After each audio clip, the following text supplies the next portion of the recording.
నమస్తే, welcome to global roundup. అంతర్జాతీయ పరిణామాల్ని భారతీయ దృక్కోణంలో విశ్లేషించే చర్చా కార్యక్రమం గ్లోబల్ రౌండప్ 186వ ఎపిసోడ్తో మీ ముందుకు వచ్చాము. ఈ వారంలో జరిగిన అంతర్జాతీయ పరిణామాలపై విశ్లేషించేందుకు అంతర్జాతీయ వ్యవహారాల నిపుణులు, విశ్లేషకులు మామిడి గిరిధర్ గారు మనకు అందుబాటులోకి వచ్చారు. వారితో మాట్లాడదాం. నమస్కారం సార్. నమస్తే సాయి. నమస్తే సార్. ఈ వారం గ్లోబల్ రౌండప్లోకి వెళ్లే ముందు గత వారం 185వ ఎపిసోడ్లో వచ్చిన కొన్ని కామెంట్స్ చూద్దాం.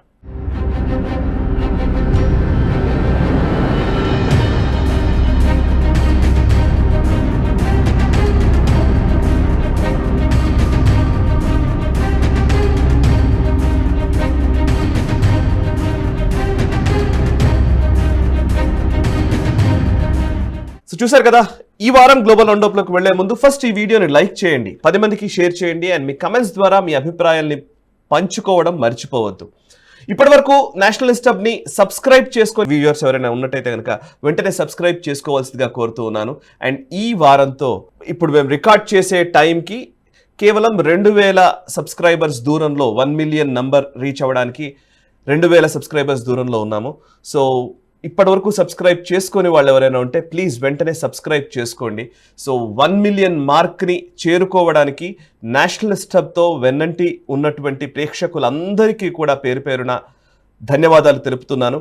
అండ్ గ్లోబల్ రౌండప్ ప్రేక్షకులకి ప్రత్యేకంగా కృతజ్ఞతలు తెలుపుతూ ఉన్నాను. నేషనల్ రౌండప్ని కూడా అదే పనిగా ఖచ్చితంగా చూడాలని పెట్టుకొని చూస్తున్నటువంటి వాళ్ళు, డిఫెన్స్ రౌండప్ కావచ్చు, మిగతా ఇంటర్వ్యూస్ కావచ్చు, రైట్ యాంగిల్ లాంటి మా స్టోరీస్ కావచ్చు, అనేక వార్తా కథనాల్ని నేషనలిస్ట్ హబ్లో క్రమం తప్పకుండా ఫాలో అవుతూ, కమెంట్స్ చేస్తూ, వీడియోల్ని షేర్ చేస్తూ ఉన్నటువంటి ప్రేక్షకులందరికీ కూడా పేరు పేరున కృతజ్ఞతలు తెలియజేస్తూ ఇక ఈ వారం గ్లోబల్ రౌండప్లోకి వెంటర్ అవుదాం. సార్, ఫస్ట్ అంశము ఈ వారం కనబడుతున్నది యుఎస్కి సంబంధించిన అప్డేట్సే. ప్రతి వారం కూడా మనం యుఎస్కి సంబంధించిన డెవలప్మెంట్స్ గురించి ఎక్కువగా మనం మాట్లాడుతూ ఉన్నాము. నిజానికి అట్లాంటి చాలా ఒక సంచలనాత్మకమైనటువంటి నిర్ణయాలే అక్కడ ట్రంప్ అడ్మినిస్ట్రేషన్ తీసుకుంటూ వస్తోంది కాబట్టి అవే మనం ఎక్కువగా డిస్కస్ చేయడం జరుగుతోంది. అండ్ యుఎస్లో ఉన్నటువంటి మన తెలుగు వారు కూడా చాలామంది ఈ మనం ఇస్తున్న ఇన్ఫర్మేషన్కి అప్రిషియేట్ చేస్తూ చాలామంది మెసేజ్ చేస్తున్న వాళ్ళు ఉన్నారు. సో ఫస్ట్ అంశం ఈ వారం మనకు కనబడుతున్నది గోల్డ్ కార్డ్ గురించి. ట్రంప్ ఒక కొత్త ఇనిషియేటివ్ని ముందుకు తీసుకొస్తున్నట్టుగా తెలుస్తోంది. ఇప్పటికే గ్రీన్ కార్డు కోసమని చాలామంది ఎదురు చూస్తున్న వాళ్ళు మనకు తెలుసు. గ్రీన్ కార్డ్ కోసం ఎంతగా తపన పడుతూ ఉంటారో చాలామంది ప్రవాస భారతీయులు మనకు తెలుసు. సో ఇప్పుడు గ్రీన్ కార్డ్ ప్లేస్లో అట్లాంటిదే ఒక గోల్డ్ కార్డుని తీసుకురావాలనే ఆలోచన చేస్తున్నట్టుగా తెలుస్తోంది. సో ఇది యుఎస్ కంపెనీలు ఎవరైనా సరే, అంటే బేసికల్లీ దీనికి ఒక $5 మిలియన్ వరకు పే చేయాలి అనే ఒక నిబంధన తీసుకొస్తున్నట్టుగా తెలుస్తోంది. దీని డీటెయిల్స్ చెప్తారా? అంటే ఇప్పుడు సేమ్ గ్రీన్ కార్డ్ లాగానే ఇప్పుడు ఇది ఉంటుందా, లేకపోతే ఎవరైనా సరే అక్కడ కంపెనీలో పని చేయాలనే వాళ్ళకి ఈ గోల్డ్ కార్డ్ తీసుకోవాలంటే ఏం చేయాలి? మామూలు వ్యక్తులకి దొరకని పరిస్థితి. ఇక గ్రీన్ కార్డ్ ఇంతకుముందు సాధారణంగానే కొన్ని సంవత్సరాల పాటు అక్కడ ఉన్నట్లయితే సాధారణంగానే వాళ్ళు అప్లై చేసుకుంటే వచ్చిన నేపథ్యం ఉండింది. బట్ ఇప్పుడు కేవలం మనీకి సంబంధించిన అంశం ఇందులోకి వచ్చినట్టుగా కనబడుతోంది. సో మీ ఎక్స్ప్లెనేషన్ ఏంటి, అసలు ఎట్లా చూడాలి దీన్ని? ఆఫ్ కోర్స్ ఇది డొనాల్డ్ ట్రంప్ చేసిన అనౌన్స్మెంట్స్ ఆధారంగానే దీన్ని మనం విశ్లేషించుకుంటున్నాం. ఇప్పుడు ఒక వారంతో దీని కంప్లీట్ డీటెయిల్స్ దీన్ని విడుదల చేస్తామని చెప్పి ఆయన చెప్పారు. దీని ఫైన్ ప్రింట్ ఏంటో మనం చూడాలి. ఫైనల్ గా ఎటువంటి వాళ్ళు దీంట్లో లాభపడతారు, దీని రూల్స్ అండ్ రెగ్యులేషన్స్ ఏముంటాయి, దీంట్లో లాభ నష్టాలు ఏంటి, ఇవన్నీ కూడా మనకు కంప్లీట్ గా వాళ్ళ పాలసీ రిలీజ్ చేసిన తర్వాత మనం చెప్పలేము. ఇప్పటి వరకు ఆయన ఇచ్చిన స్టేట్మెంట్, తర్వాత ఆయన ప్రెస్ కాన్ఫరెన్స్ లో అడిగిన ప్రశ్నలకు ఆయన ఇచ్చిన సమాధానాలు, దీని ఆధారంగానే దీన్ని విశ్లేషించుకుంటున్నాం మనం. ఇప్పుడు దాని ఆధారంగా చూసామంటే మనం గతంలో EB-5 అటువంటి ఒక వీసా స్కీమ్ ఉండేది వాళ్ళకు. అమెరికాలో $1.05 మిలియన్ ఎవరైనా కనుక పెట్టుబడి పెట్టి 10 మందికి పైబడి వాళ్ళు కనుక ఉద్యోగ అవకాశాలు కలిగించగలిగితే వాళ్లకు పర్మనెంట్ రెసిడెన్సీ స్టేటస్ ఒకటి ఇచ్చేవాళ్ళు, అంటే గ్రీన్ కార్డ్ లాంటిది వాళ్ళకి వచ్చేది. దాని తర్వాత వాళ్ళు అఫ్ కోర్స్ మళ్ళీ దానిలో పౌరసత్వాని కోసం మళ్ళీ సపరేట్ గా అప్లై చేసుకోవాలి. దానికి ఒక 3-4 ఏళ్ళు పట్టేది. దాని తర్వాత వాళ్ళు అఫ్ కోర్స్ పౌరులు అయ్యేటువంటి అవకాశాలు ఉండేవి. అలాగే అక్కడ కనుక రిమోట్ ఏరియాస్, అంటే పెద్ద న్యూయార్క్, న్యూజెర్సీ, మనకు కాలిఫోర్నియా లాంటివి కాకుండా ఎక్కడో రిమోట్ ప్రాంతంలో కనుక పెట్టుబడి పెట్టాలంటే దాన్ని $1.05 మిలియన్ కాకుండా $800,000 తగ్గించారు. ఇది EB-5 యొక్క స్కీమ్ గతంలో. డొనాల్డ్ ట్రంప్ మొదటిసారి ఆయన ప్రెసిడెంట్ అయినప్పుడు దీనిలో మార్పులు తీసుకొచ్చే ప్రయత్నం ఆయన చేశారు. కానీ కోర్టులు దాన్ని తిరస్కరించి దానికి అడ్డుపడ్డాయి. అడ్డుపడిన తర్వాత ఇప్పుడు ఆయన ఏం చేస్తున్నారంటే కొత్తది స్కీమ్ తీసుకొచ్చి దాన్ని గ్రీన్ కార్డు ఈ పేర్లు తీసేసి గోల్డ్ కార్డ్ అని పేరు పెట్టారు. గోల్డ్ కార్డు పెట్టి దానికి ఏం చేశారంటే గతంలో లాగా ఉన్నటువంటి కమిట్మెంట్స్ ఏమీ లేవు సార్. అంటే మీరు పెట్టుబడి పెట్టాలి, దానికి మీరు 10 మందికి ఉద్యోగ అవకాశాలు కలిగించాలి, ఇటువంటి రెస్ట్రిక్షన్స్ ఏమీ లేవు. $5 మిలియన్ మీరు కనుక అమెరికా ప్రభుత్వానికి ఇస్తే మీకు ఆటోమేటిక్ గా అక్కడ పర్మనెంట్ రెసిడెన్సీ అనేది మీకు వస్తుంది. కొంతమంది రిపోర్టర్లు అడిగారు మరి అలాంటప్పుడు మీకు చైనా నుంచి వచ్చేవాళ్ళు ఉండొచ్చు, అలాగే మనకు రష్యన్ ఆలిగార్క్స్ రావచ్చు, ఇలా ఇతరత్ర చాలా దేశాల నుంచి వాళ్ళు వస్తే కనుక మీరు ఏం చేస్తారు అంటే సజెషన్ ఏంటంటే అమెరికన్ విలువలకు వ్యతిరేకంగా ఉన్నటువంటి వాళ్ళు, అమెరికన్ విలువలను ఎక్కువగా గౌరవించినటువంటి దేశాల నుంచి వస్తే ఏం చేస్తారు. ఆయన ఏమన్నా తప్పకుండా అందరినీ ఆహ్వానిస్తాను, నాకేం పర్వాలేదు, దాంట్లో $5 మిలియన్ వాడు పెట్టుబడి పెడుతున్నాడంటే నాకేం ప్రాబ్లం, వాడు ఎవడైనా రాని, ఆలిగార్క్స్ రాని, ఎవడైనా రాని, చైనీస్ రాని, నాకేం పర్వాలేదు అన్నారు. రెండవది ఆయన ఏం చెప్పారంటే ఈ $5 మిలియన్ ఫర్ ఇన్స్టెన్స్ ఇక్కడ పెట్టుబడి పెట్టేటువంటి కంపెనీలు ఏవైతే ఉన్నాయో వాళ్ళు వాళ్ళ ఇష్టానుసారం వాళ్ళు కొంతమందిని స్పాన్సర్ చేయొచ్చు. వాళ్ళు ఫర్ ఇన్స్టెన్స్ ఇక్కడ వార్టన్ స్కూలు, హార్వర్డ్ ఇటువంటి పెద్ద పెద్ద కాలేజెస్ చదువుకొని బాగా నైపుణ్యం ఉన్నటువంటి వ్యక్తులని ఈ రోజు అపాయింట్ చేయలేనటువంటి పరిస్థితి, అపాయింట్ చేసినా వాళ్ళని ఇమ్మీడియట్ గా అపాయింట్మెంట్ లెటర్ క్యాన్సిల్ చేయాల్సినటువంటి పరిస్థితులు ఉన్నాయి. ఎందుకంటే వాళ్ళకి పర్మనెంట్ రెసిడెన్సీ రాకపోతే కనుక మళ్ళీ వాళ్ళు వెనక్కి వెళ్ళిపోవాలి కాబట్టి అది వాళ్ళకు సాధ్యం కానటువంటి విషయం. మనకు దేశంలో టాలెంట్ ఉండాలి, పెట్టుబడులు రావాలి కాబట్టి వాళ్ళు నిర్ణయిస్తే వీళ్ళని రిటైన్ చేయొచ్చు అని చెప్పి ఇండియన్స్ పేరు ఎక్కువ చెప్పాడు. ఇండియన్స్, జాపనీస్ అని చెప్పారు కానీ ఇండియన్స్ పేరు స్పష్టంగా చెప్పాడు. అంటే ఇది ఒక విధంగా చూస్తే కనుక మనకు చాలా లాభసాటి కిందే మనం చూడాలి. వ్యక్తిగతమైన వాళ్ళు $5 మిలియన్ ఖర్చు పెట్టి అంటే రమారమి 48.5 కోట్లు లేదా 49 కోట్లు అనుకుందాం, 49 కోట్లు ఎవరైనా ఖర్చు పెట్టి అక్కడ కనుక ఇన్వెస్ట్ చేయగలిగిన వాళ్ళు అక్కడికి వెళ్తారు. అంటే ధనవంతుల్ని ఆయన ఆహ్వానిస్తున్నాడు. అలాగే మనం చూస్తే కనుక టాలెంట్ బాగా చదువుకొని పెద్ద పెద్ద కాలేజెస్ చదువుకున్నటువంటి వాళ్ళకు కూడా అక్కడ త్వరితగతిన రెసిడెన్సీ స్టేటస్ వచ్చేటువంటి ఒక వెసులుబాటు కలిగిస్తున్నాడు ఆయన. సరే, దాన్ని పౌరసత్వం వస్తుందా లేదా అనేది తర్వాత నిర్ణయం ఉంటుంది. దానికి ఆ కండిషన్స్ వాళ్ళు ఫాలో అయ్యి అక్కడ టెస్టులు ఉంటాయి, వాళ్ళ అమెరికన్ చరిత్ర తెలియాలి, అమెరికన్ నేషనల్ సాంగ్ తెలియాలి, ఇటువంటి చాలా ఉన్నాయి. అవన్నీ ఆంగ్ల భాష రావాలి, ఇవన్నీ వాళ్ళకి ఫుల్ఫిల్ చేస్తే పోతే వాళ్ళకి పౌరసత్వం వచ్చేటువంటి అవకాశాలు ఉన్నాయి. కాబట్టి ఇది ఒక పెద్ద మూవ్ కింద ఆయన పరిగణిస్తున్నారు. ఆయన 1 మిలియన్ అంటే 10 లక్షల మంది కనుక దీన్ని కొనుక్కున్నారంటే ప్రపంచవ్యాప్తంగా $5 ట్రిలియన్ వాళ్ళకు ఆ దేశానికి ఆదాయం వస్తుంది. దానివల్ల ఇప్పుడు వాళ్ళకు ఉన్నటువంటి అప్పులు ఏవైతే ఉన్నాయో రమారమి $36-37 ట్రిలియన్ అప్పులు, దాంట్లో కొంత దాన్ని పూడ్చేటువంటి దిశగా దీన్ని వాడుకోవచ్చు వాళ్ళు. కాబట్టి ఒక అస్త్రంగా ఆయన దాన్ని ఉపయోగించేటువంటి ప్రయత్నం ఆయన చేస్తున్నారు. ఇందాక నేను చెప్పినట్టు ఫైనల్ ప్రింట్ వచ్చాక కానీ మనం దీన్ని ఎగ్జాక్ట్ గా దీనిలో ఏమైనా కష్టాలు ఉన్నాయా, దీంట్లో నిజంగా ఇది స్మూత్ గా మన వాళ్ళు అక్కడ పౌరసత్వం తీసుకునేటువంటి అవకాశాలు ఉన్నాయా, లేదా ఖర్చుతో కూడినటువంటిది, ఇది మనకు వర్తించదు, మనం దీనివల్ల లాభం ఉండదు మనకు అనుకునేటువంటి పరిస్థితుల, ఇవన్నీ కూడాను ఫైన్ ప్రింట్ వాళ్ళ యాక్చువల్ పాలసీ బయటకు తీసుకొచ్చాక తెలుస్తుంది. ఇప్పటి వరకు మాత్రం ఆయన చెప్పిన స్టేట్మెంట్స్ అన్ని కూడాను ఆశాస్పదంగానే ఉన్నాయి. బహుశా భారతీయులకు కొంత మంది బాగా చదువుకున్నటువంటి వాళ్ళకి, పెట్టుబడి పెట్టగలిగినటువంటి వాళ్ళకి ఇద్దరికి కూడాను ఒక విధమైనటువంటి అవకాశం ఆయన ఇస్తున్నట్టు మనకు స్పష్టంగా కనిపిస్తోంది. ఇన్ఫాక్ట్ ఆ పరిస్థితి భారతదేశం కూడా చేయాలి. మనం అన్ఫార్చునేట్లీ మన టాక్సేషన్ లో హై నెట్వర్త్ ఇండివిజువల్స్ కి అడిషనల్ సర్చార్జ్ చేసుకున్నాం. దాంతో చాలా మంది వెళ్ళిపోయారు. సంపద గౌరవించేటువంటి సంస్కృతి మనది, అష్టలక్ష్మణులను గౌరవించే సంస్కృతి. ఇక్కడ ధనవంతులు ధనికులు రావాలి అని మనం కోరుకోవాలి, కానీ ఉన్నటువంటి మన దేశంలో ఉన్నటువంటి ధనికుల్ని మనం కించపరిచి వాళ్ళని ఏదో విధంగా వాళ్ళని టార్గెట్ చేస్తున్నటువంటి పరిస్థితి చూస్తున్నాం మనం. అంబానీ, అదానీ సర్కార్ అనడం, గతంలో టాటా బిర్లా సర్కార్ అనడం, అంటే ఈ దేశంలో ఎవరైతే ఉద్యోగ అవకాశాలు కలిగిస్తారో, ధనాన్ని వాళ్ళు సమకూరుస్తారో వాళ్ళని టార్గెట్ చేసేటువంటి కుసంస్కృతి మన దేశంలో ఈ లెఫ్టిస్ట్ భావజాలం నుంచి వచ్చింది. అది అపోజిషన్లో ఎవరున్నా కానీ ఇదే చేస్తున్నారు. దానికి భిన్నంగా మనం కూడా ఇటువంటి పెట్టుబడిదారులను భారతదేశంలోకి ఇన్వైట్ చేసే దిశగా మన పాలసీలు ఉండాలి. చూద్దాం మరి ఫైనల్ గా ఇది పాలసీ ఏ రూపంలో వస్తుందో దాన్ని చూసి మనం దాని తర్వాత మళ్ళీ డీటెయిల్ గా దీని గురించి విశ్లేషించుకుందాం. ఎస్ సార్, ఇక మరికొన్ని అప్డేట్స్ కూడా ఉన్నాయి యుఎస్ నుంచి. FBI డైరెక్టర్గా ఎట్టకేలకు కాష్ పటేల్ ప్రమాణ స్వీకారం చేశారు. కాష్ పటేల్ని అడ్డుకోవడానికి అనేక ప్రయత్నాలు జరిగాయి కానీ లాస్ట్ వరకు కూడా ఇదొక ఉత్కంఠ నడిచినట్టుగానే మనం భావించాలి. సో 51-49 ఓటింగ్ తోటి ఆయన బయటపడ్డారు. మొత్తానికి కాష్ పటేల్ FBI డైరెక్టర్ అయ్యారు. సో ఆయన ప్రమాణ స్వీకారం చేయడమే భగవద్గీత పైన ప్రమాణ స్వీకారం చేశారు. నిజానికి గొప్పగా అనిపించినటువంటి విజువల్ అది. సో FBI డైరెక్టర్గా నియమితులైన కాష్ పటేల్ నుంచి ఏం ఎక్స్పెక్ట్ చేయొచ్చు, అండ్ యుఎస్లో FBIకి సంబంధించి ఎటువంటి మార్పులు రాబోతున్నాయి, ఒక చిన్న బ్రీఫ్ అనాలిసిస్ చేయగలుగుతారా? కాష్ పటేల్ అన్నటువంటి వ్యక్తి చాలా ఒక విధమైనటువంటి ఆగ్రహంతో, కోపంతో ఉన్నాడు. కరెక్ట్.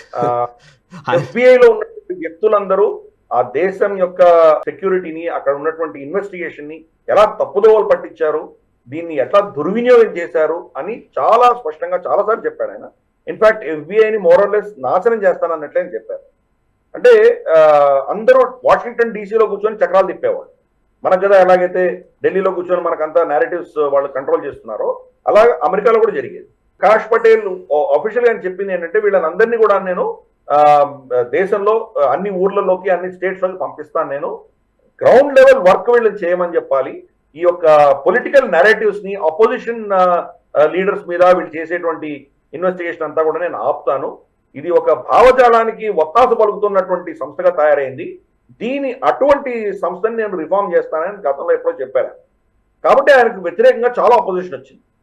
సరే, డెమోక్రాట్స్ ఎందుకు చేస్తున్నారో మనకు తెలుసు. ఎందుకంటే డెమోక్రాట్సే ఈ సిస్టమ్ అంతా తయారు చేశారు. వాళ్ళు డెమోక్రాట్స్ కి ఒత్తాసు పలుకుతున్నటువంటి ఆఫీసర్లందరినీ కూడా తీసేస్తారేమో, డెమోక్రాట్స్ గతంలో వీళ్ళు ఎలా దీనివల్ల లబ్ధి పొందారు, ఎలా దీన్ని దుర్వినియోగం చేశారు, ఇవన్నీ ఎక్స్పోజ్ అవుతాయేమో, ఇవన్నీ వాళ్ళకి భయాలు ఉన్నాయి. కాబట్టి వాళ్ళందరూ కూడా ఊకుమ్మడిగా కలిసికట్టుగా వాళ్ళు ఈయనను వ్యతిరేకించారు.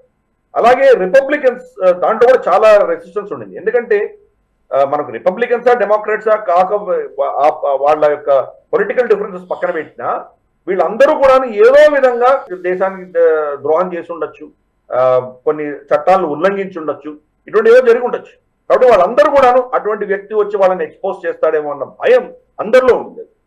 క్రమేపీ మెల్లిమెల్లిగా రిపబ్లికన్స్ అందరినీ కూడా ఈయన అపోజ్ చేస్తున్న వాళ్ళందరినీ కూడాను మళ్ళీ ఈయన కూటమిలోకి తీసుకొచ్చేటువంటి ప్రయత్నం చాలా సీరియస్ గా జరిగినాయి.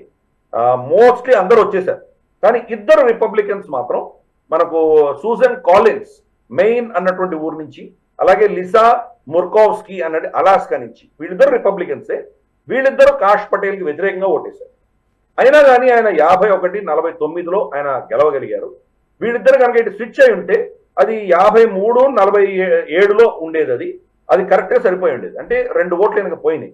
అయినా కానీ నేరోగా ఆయన దాని కన్ఫర్మేషన్ వచ్చేసింది. ఇప్పుడు ఆయన దాన్ని టేక్ ఓవర్ చేశారు. ఇమ్మీడియట్ గా ఉన్నటువంటి పరిస్థితుల్లో ఆయన ఇప్పుడు, అంటే ఇమ్మీడియట్ గా మనం యాక్షన్ చూడడం, ఎందుకంటే దాని లోతులోకి వెళ్ళాలి. ఎవరెవరు ఇన్వాల్వ్ అయి ఉన్నారు. ఫర్ ఇన్స్టెన్స్ ట్రంప్ కు వ్యతిరేకంగా అప్పుడు జనవరిలో జరిగినటువంటి క్యాపిటల్ హిల్ మీద జరిగినటువంటి దాడుల్లో ఎవరెవరు దీన్ని నేరేటివ్ బిల్డింగ్ కి వాడుకున్నారు, దీంట్లో ఎవరెవరు ట్రంప్ మీద కేసులు పెట్టే దిశగా వీళ్ళు తయారు చేశారు, ఇవన్నీ కూడా డొంకలాగబోతున్నాడు. కాబట్టి ఇప్పుడే ఆయన ప్రమాణ స్వీకారం చేశాడు. కాబట్టి రాబోయే రోజుల్లో FBI నుంచి చాలా కీలకమైనటువంటి మార్పులు మనం చూడబోతున్నాము. గత ప్రభుత్వం యొక్క ఆలోచన దృక్పథానికి ఒత్తాసు పలుకుతున్న వాళ్ళందరినీ కూడా డిస్మిస్ చేయబోతున్నాడు అతను. దాని ఒక ప్రక్షాళన చేసే దిశగా ఆయన ప్రయత్నం చేయబోతున్నాడు. ఇందాక నువ్వు చెప్పినట్టు భగవద్గీత మీద చేయబెట్టి ప్రమాణం చేయడం అన్నది చాలా అద్భుతమైన విషయం. ఎందుకంటే అమెరికా చరిత్రలో మొట్టమొదటి భారత మూలాల నుంచి వెళ్ళినటువంటి వ్యక్తి, భగవద్గీత మీద చేయబెట్టి ప్రమాణం చేసినటువంటి మొట్టమొదటి హిందూ, అది భారత మూలాల నుంచి వెళ్ళినటువంటి వ్యక్తి. సరే, ఈయనకంటే ముందర మనకు తెలుసు తులసి గబార్డ్ అదే ప్రమాణం చేసింది. కానీ ఆవిడ భారత మూలాల నుంచి వెళ్ళినటువంటి వ్యక్తి కాదు. హవాయిలో ఉండి ఆవిడ మత మార్పిడి చేసుకుని ఆవిడ హిందూ అయిన విషయం మనకు తెలుసు. కానీ కాష్ పటేల్, ఆయన తల్లిదండ్రులు, ఆయన పూర్వీకులందరూ భారతదేశం నుంచి వెళ్ళారు. కాబట్టి గుజరాత్ నుంచి వెళ్ళారు వాళ్ళు. కాబట్టి వాళ్ళ సంతతిలో వచ్చినటువంటి వ్యక్తి తను మతం మార్చుకోకుండా, మనకు ప్రమీళా జైపాల్ కావచ్చు, కమలా హ్యారిస్ కావచ్చు, రో ఖన్నా కావచ్చు, లేకపోతే మనకు ఇటువంటి వాళ్ళందరూ మత మార్పిడి చేసుకొని వాళ్ళు బోర్న్ అగైన్ క్రిస్టియన్స్ కింద ప్రొజెక్ట్ చేసుకుంటున్న వాళ్లకు భిన్నంగా కాష్ పటేల్ తను హిందూ అని గర్వంగా చెప్పుకోవడము, భగవద్గీత ప్రమాణం చేయడం, ఇది అమెరికా దేశ చరిత్రలోనే మొట్టమొదటి హిందూ, భారత మూలాల నుంచి వెళ్ళినటువంటి హిందూ అక్కడ క్యాబినెట్ లో ఉండడం అనేది మనందరం కూడాను అతను అభినందించాలి. డొనాల్డ్ ట్రంప్ ని అభినందించాలి. అతని మతము, అతని నేషనాలిటీ, అతని వచ్చిన ఎథనిసిటీ చూడకుండా అతనిలో ఉన్నటువంటి క్షమతను చూసి అతనికి ఈ పదవి ఇవ్వడం అనేది చాలా గొప్ప విషయం. కాబట్టి we wish Kash Patel all the best. రాబోయే రోజుల్లో దాన్ని పారదర్శకంగా దాన్ని ప్రవర్తించి భారతదేశానికి కూడా కొంత మనం మేలు చేస్తాడని అనుకుందాం. మనకున్నటువంటి పెద్ద సమస్య అక్కడ ఖలిస్తానీ మూవ్మెంట్, అలాగే భారత వ్యతిరేకమైనటువంటి శక్తులు అక్కడ అమెరికాలో వెళ్ళి తలదాచుకోవడము, వాళ్ళని అమెరికా ప్రభుత్వం మన దేశానికి అప్పజెప్పకుండా మనం సతాయించడము, టెర్రరిస్టులు కావచ్చు, ఈవెన్ మనకు ఫైనాన్షియల్ అఫెండర్స్ కూడా చాలా మంది వెళ్ళి అక్కడ సెటిల్ అయ్యారు అమెరికాలో. వాళ్ళందరినీ మళ్ళీ వెనక్కి పంపించాలని మనం కోరుతున్నాం మనం. కాబట్టి బహుశా కాష్ పటేల్ ఆ దిశగా ప్రయత్నం చేస్తారు. మళ్ళీ ఒక విధమైనటువంటి పారదర్శకమైనటువంటి ఈ డీప్ స్టేట్ కి వ్యతిరేకంగా భిన్నంగా ఎఫ్బీఐ తయారవుతుందని మనం అందరూ కూడా కోరుకుంటున్నాం. Right sir. ఇక మరొక అంశము, ఎలాన్ మస్క్ ట్వీట్స్ కి పెట్టింది పేరు. ఆయన చేస్తున్న ట్వీట్స్ లో ఒకటి ఇప్పుడు చాలా వివాదాస్పదంగానే మారింది. ఆయన ట్వీట్ చేసిన లెక్క ప్రకారము డోజ్ నుంచి వీళ్ళ నుంచి ఒక మెయిల్ వస్తుంది. ఎంప్లాయీస్ అందరూ, గవర్నమెంట్ ఎంప్లాయీస్ ఎవరైతే గవర్నమెంట్ ఏజెన్సీస్లో పనిచేస్తున్న వాళ్ళకి మెయిల్ వస్తుంది. ఆ మెయిల్కి కనుక మండే లోపల రెస్పాండ్ కాకపోతే రిజైన్డ్ ఎంప్లాయీగానే చూడాల్సి ఉంటుంది అని ట్వీట్ చేయడము. దానికి ఎఫ్బిఐ కావచ్చు, పెంటగన్ కావచ్చు, లేకపోతే మిగతా గవర్నమెంట్ ఏజెన్సీస్ ఎక్కడైతే ఉన్నాయో అవన్నీ కూడా మీరేం రెస్పాండ్ అవ్వాల్సిన అవసరం లేదు అని వీళ్ళ నుంచి స్టేట్మెంట్స్ రావడం. ఒకసారిగా ఎలాన్ మస్క్కి గవర్నమెంట్ ఫెడరల్ ఏజెన్సీస్ ఎవరైతే ఉన్నారో ఆ ఏజెన్సీస్ నుంచే వ్యతిరేకత రావడం, ఇది ఈ వారంలో జరిగిన ఒక పరిణామము. దీని గురించి ఒకసారి ఎక్స్ప్లెయిన్ చేస్తారా సార్? అంటే మనకు ఎలాన్ మస్క్ అఫీషియల్ గా అతనికి అమెరికా ప్రభుత్వంలో ఎటువంటి పొజిషన్ లేదు, ఎవరు ఎన్నుకోలేదు, అతని కన్ఫర్మేషన్ సెనెట్ లో కానీ ఎక్కడ కూడా కాంగ్రెస్ లో అతనికి కన్ఫర్మేషన్ జరగలేదు, అతనికి అఫీషియల్ గా ఏం పొజిషన్ లేదు. కానీ అతను చేస్తున్నటువంటి కార్యకలాపాలన్నీ కూడాను ఆఫీస్ ఆఫ్ పర్సనల్ మేనేజ్మెంట్ అనే ఒక వాళ్ళలో డిపార్ట్మెంట్ ఒకటి ఉన్నది. ఆ డిపార్ట్మెంట్ నిర్ణయం తీసుకుంది. ఆ డిపార్ట్మెంట్ కావాల్సిన ఇన్పుట్స్ మనకు ఎలాన్ మస్క్ తర్వాత అతని టీం ఇస్తున్నారు, కానీ అఫీషియల్ గా అతనికి ఎటువంటి పవర్స్ లేదు. ఇది మనం ఫస్ట్ విషయం అర్థం చేసుకోవాలి. రెండవది, అతను మెయిల్స్ వీళ్ళందరికీ అమెరికా ప్రభుత్వంలో వాళ్ళకి ఎందుకు పంపించాడంటే కొన్ని అంశాలలో మనుషులు లేకపోయినా వాళ్ళకి పెన్షన్లు వెళ్తున్నాయి, వాళ్ళకి జీతాలు వెళ్తున్నాయి, మనుషులే లేరు, అటువంటి వాళ్ళకి వెళ్ళినాయి. అందుకనే గోస్ట్ శాలరీస్ అని చెప్పాడు. ఈ జీతాలన్నీ కూడా ఏవో దయాలకు వెళ్తున్నాయా మాకు అర్థం కావట్లేదు, ఎవరికి వెళ్తున్నాయో అర్థం కాకుండా వెళ్తున్నాయి, అందుకని ఈ మెయిల్ పంపించాను. ఈ మెయిల్ కి రెస్పాండ్ అవుతే కనుక అసలు వాడు ఉన్నాడు ఒక వ్యక్తి, కాబట్టి అతను ఉద్యోగం చేస్తున్నాడని అర్థం చేసుకుంటాము. రెస్పాన్స్ కూడా లేదంటే కానీ అతను లేనే లేడని అర్థం, కాబట్టి అతను తీసేద్దాం అని చెప్పేసి ఐడెంటిఫై చేయడానికి నేను ఈ మెయిల్ పంపించాను అతను చెప్పాడు. తర్వాత వాళ్ళ డిపార్ట్మెంట్స్ ఇందాక నువ్వు చెప్పినట్లు ఎఫ్బిఐ కావచ్చు, లేదా వాళ్ళ పెంటగన్ కావచ్చు, వాళ్ళ డిఎన్ఐ మనకు డైరెక్టరేట్ ఆఫ్ నేషనల్ ఇంటెలిజెన్స్ మనకు తులసి గబాడ్ కావచ్చు, వీళ్ళందరూ కూడాను ఆ మెయిల్ కి రెస్పాండ్ అవ్వక్కర్లేదు అని చెప్పి వాళ్ళ స్టాఫ్ వాళ్ళ డిపార్ట్మెంట్స్ లో చెప్పడం జరిగింది. ఇది డొనాల్డ్ ట్రంప్ ముందు ఎవరో ప్రశ్నిస్తే కనుక తను డొనాల్డ్ ట్రంప్ వచ్చేసి మన ఎలాన్ మస్క్ ని సమర్థించాడు. ఏమన్నాడంటే చాలా ఇటువంటి తప్పిదాలు చేశాయి గత ప్రభుత్వాలు, దాన్ని సరిదిద్దవలసిన ఆవశ్యకత మనకు ఉన్నది, అసలు నిజంగా వ్యక్తులు ఉన్నారా లేదా తెలియకుండా ఎలా చేస్తాం మనం, కాబట్టి అతను చేసింది తప్పు కాదు అని చెప్పి మనకు ఎలాన్ మస్క్ ని సమర్థించినటువంటి అంశం మనం చూసాం. ఇన్ఫాక్ట్ ఎలాన్ మస్క్ ఇందాక మనం అనుకున్నట్లు అతను ప్రభుత్వ ఎంప్లాయీ ఉద్యోగే కాదు, క్యాబినెట్ మినిస్టర్ కూడా కాదు. అయినా డొనాల్డ్ ట్రంప్ దాన్ని స్పెషల్ గా తన క్యాబినెట్ మీటింగ్ లో ఎలాన్ మస్క్ ని పిలిచి ఈ డాజ్ ఏం చేస్తోందో ఆ మిగతా క్యాబినెట్ మంత్రులందరికీ చెప్పే దిశగా ఆయన్ని ఇన్వైట్ చేశారు. సో కాబట్టి మరి డొనాల్డ్ ట్రంప్ సమర్థన ఉన్నంత వరకు ఎలాన్ మస్క్ ఏం చేస్తున్నా చెల్లుతుంది. కానీ డిపార్ట్మెంట్స్ అన్ని కూడాను ఇంకా వాళ్ళు ఇప్పుడిప్పుడే టేక్ ఓవర్ చేశారు. దాంట్లో ఎవరు ఉన్నారు, ఎవరు లేరు, ఎవరు ఏం చేస్తున్నారు, ఇవన్నీ కూడా వాళ్ళకి అర్థం చేసుకోవడానికి బహుశా 1, 2 నెలలు 3 నెలలు పట్టొచ్చు. దాని తర్వాత మేము నిర్ణయం తీసుకుంటామని చెప్పేసి ఆ ఉద్దేశంతో వాళ్ళ స్టాఫ్ మీరేం రిప్లై ఇవ్వక్కర్లేదు, అవసరం ఉంటే మేము చెప్తాం మీకు అని చెప్పేసి వాళ్ళు దాన్ని ఒక విధమైనటువంటి స్టాండ్ తీసుకోవడం మనం చూసాము.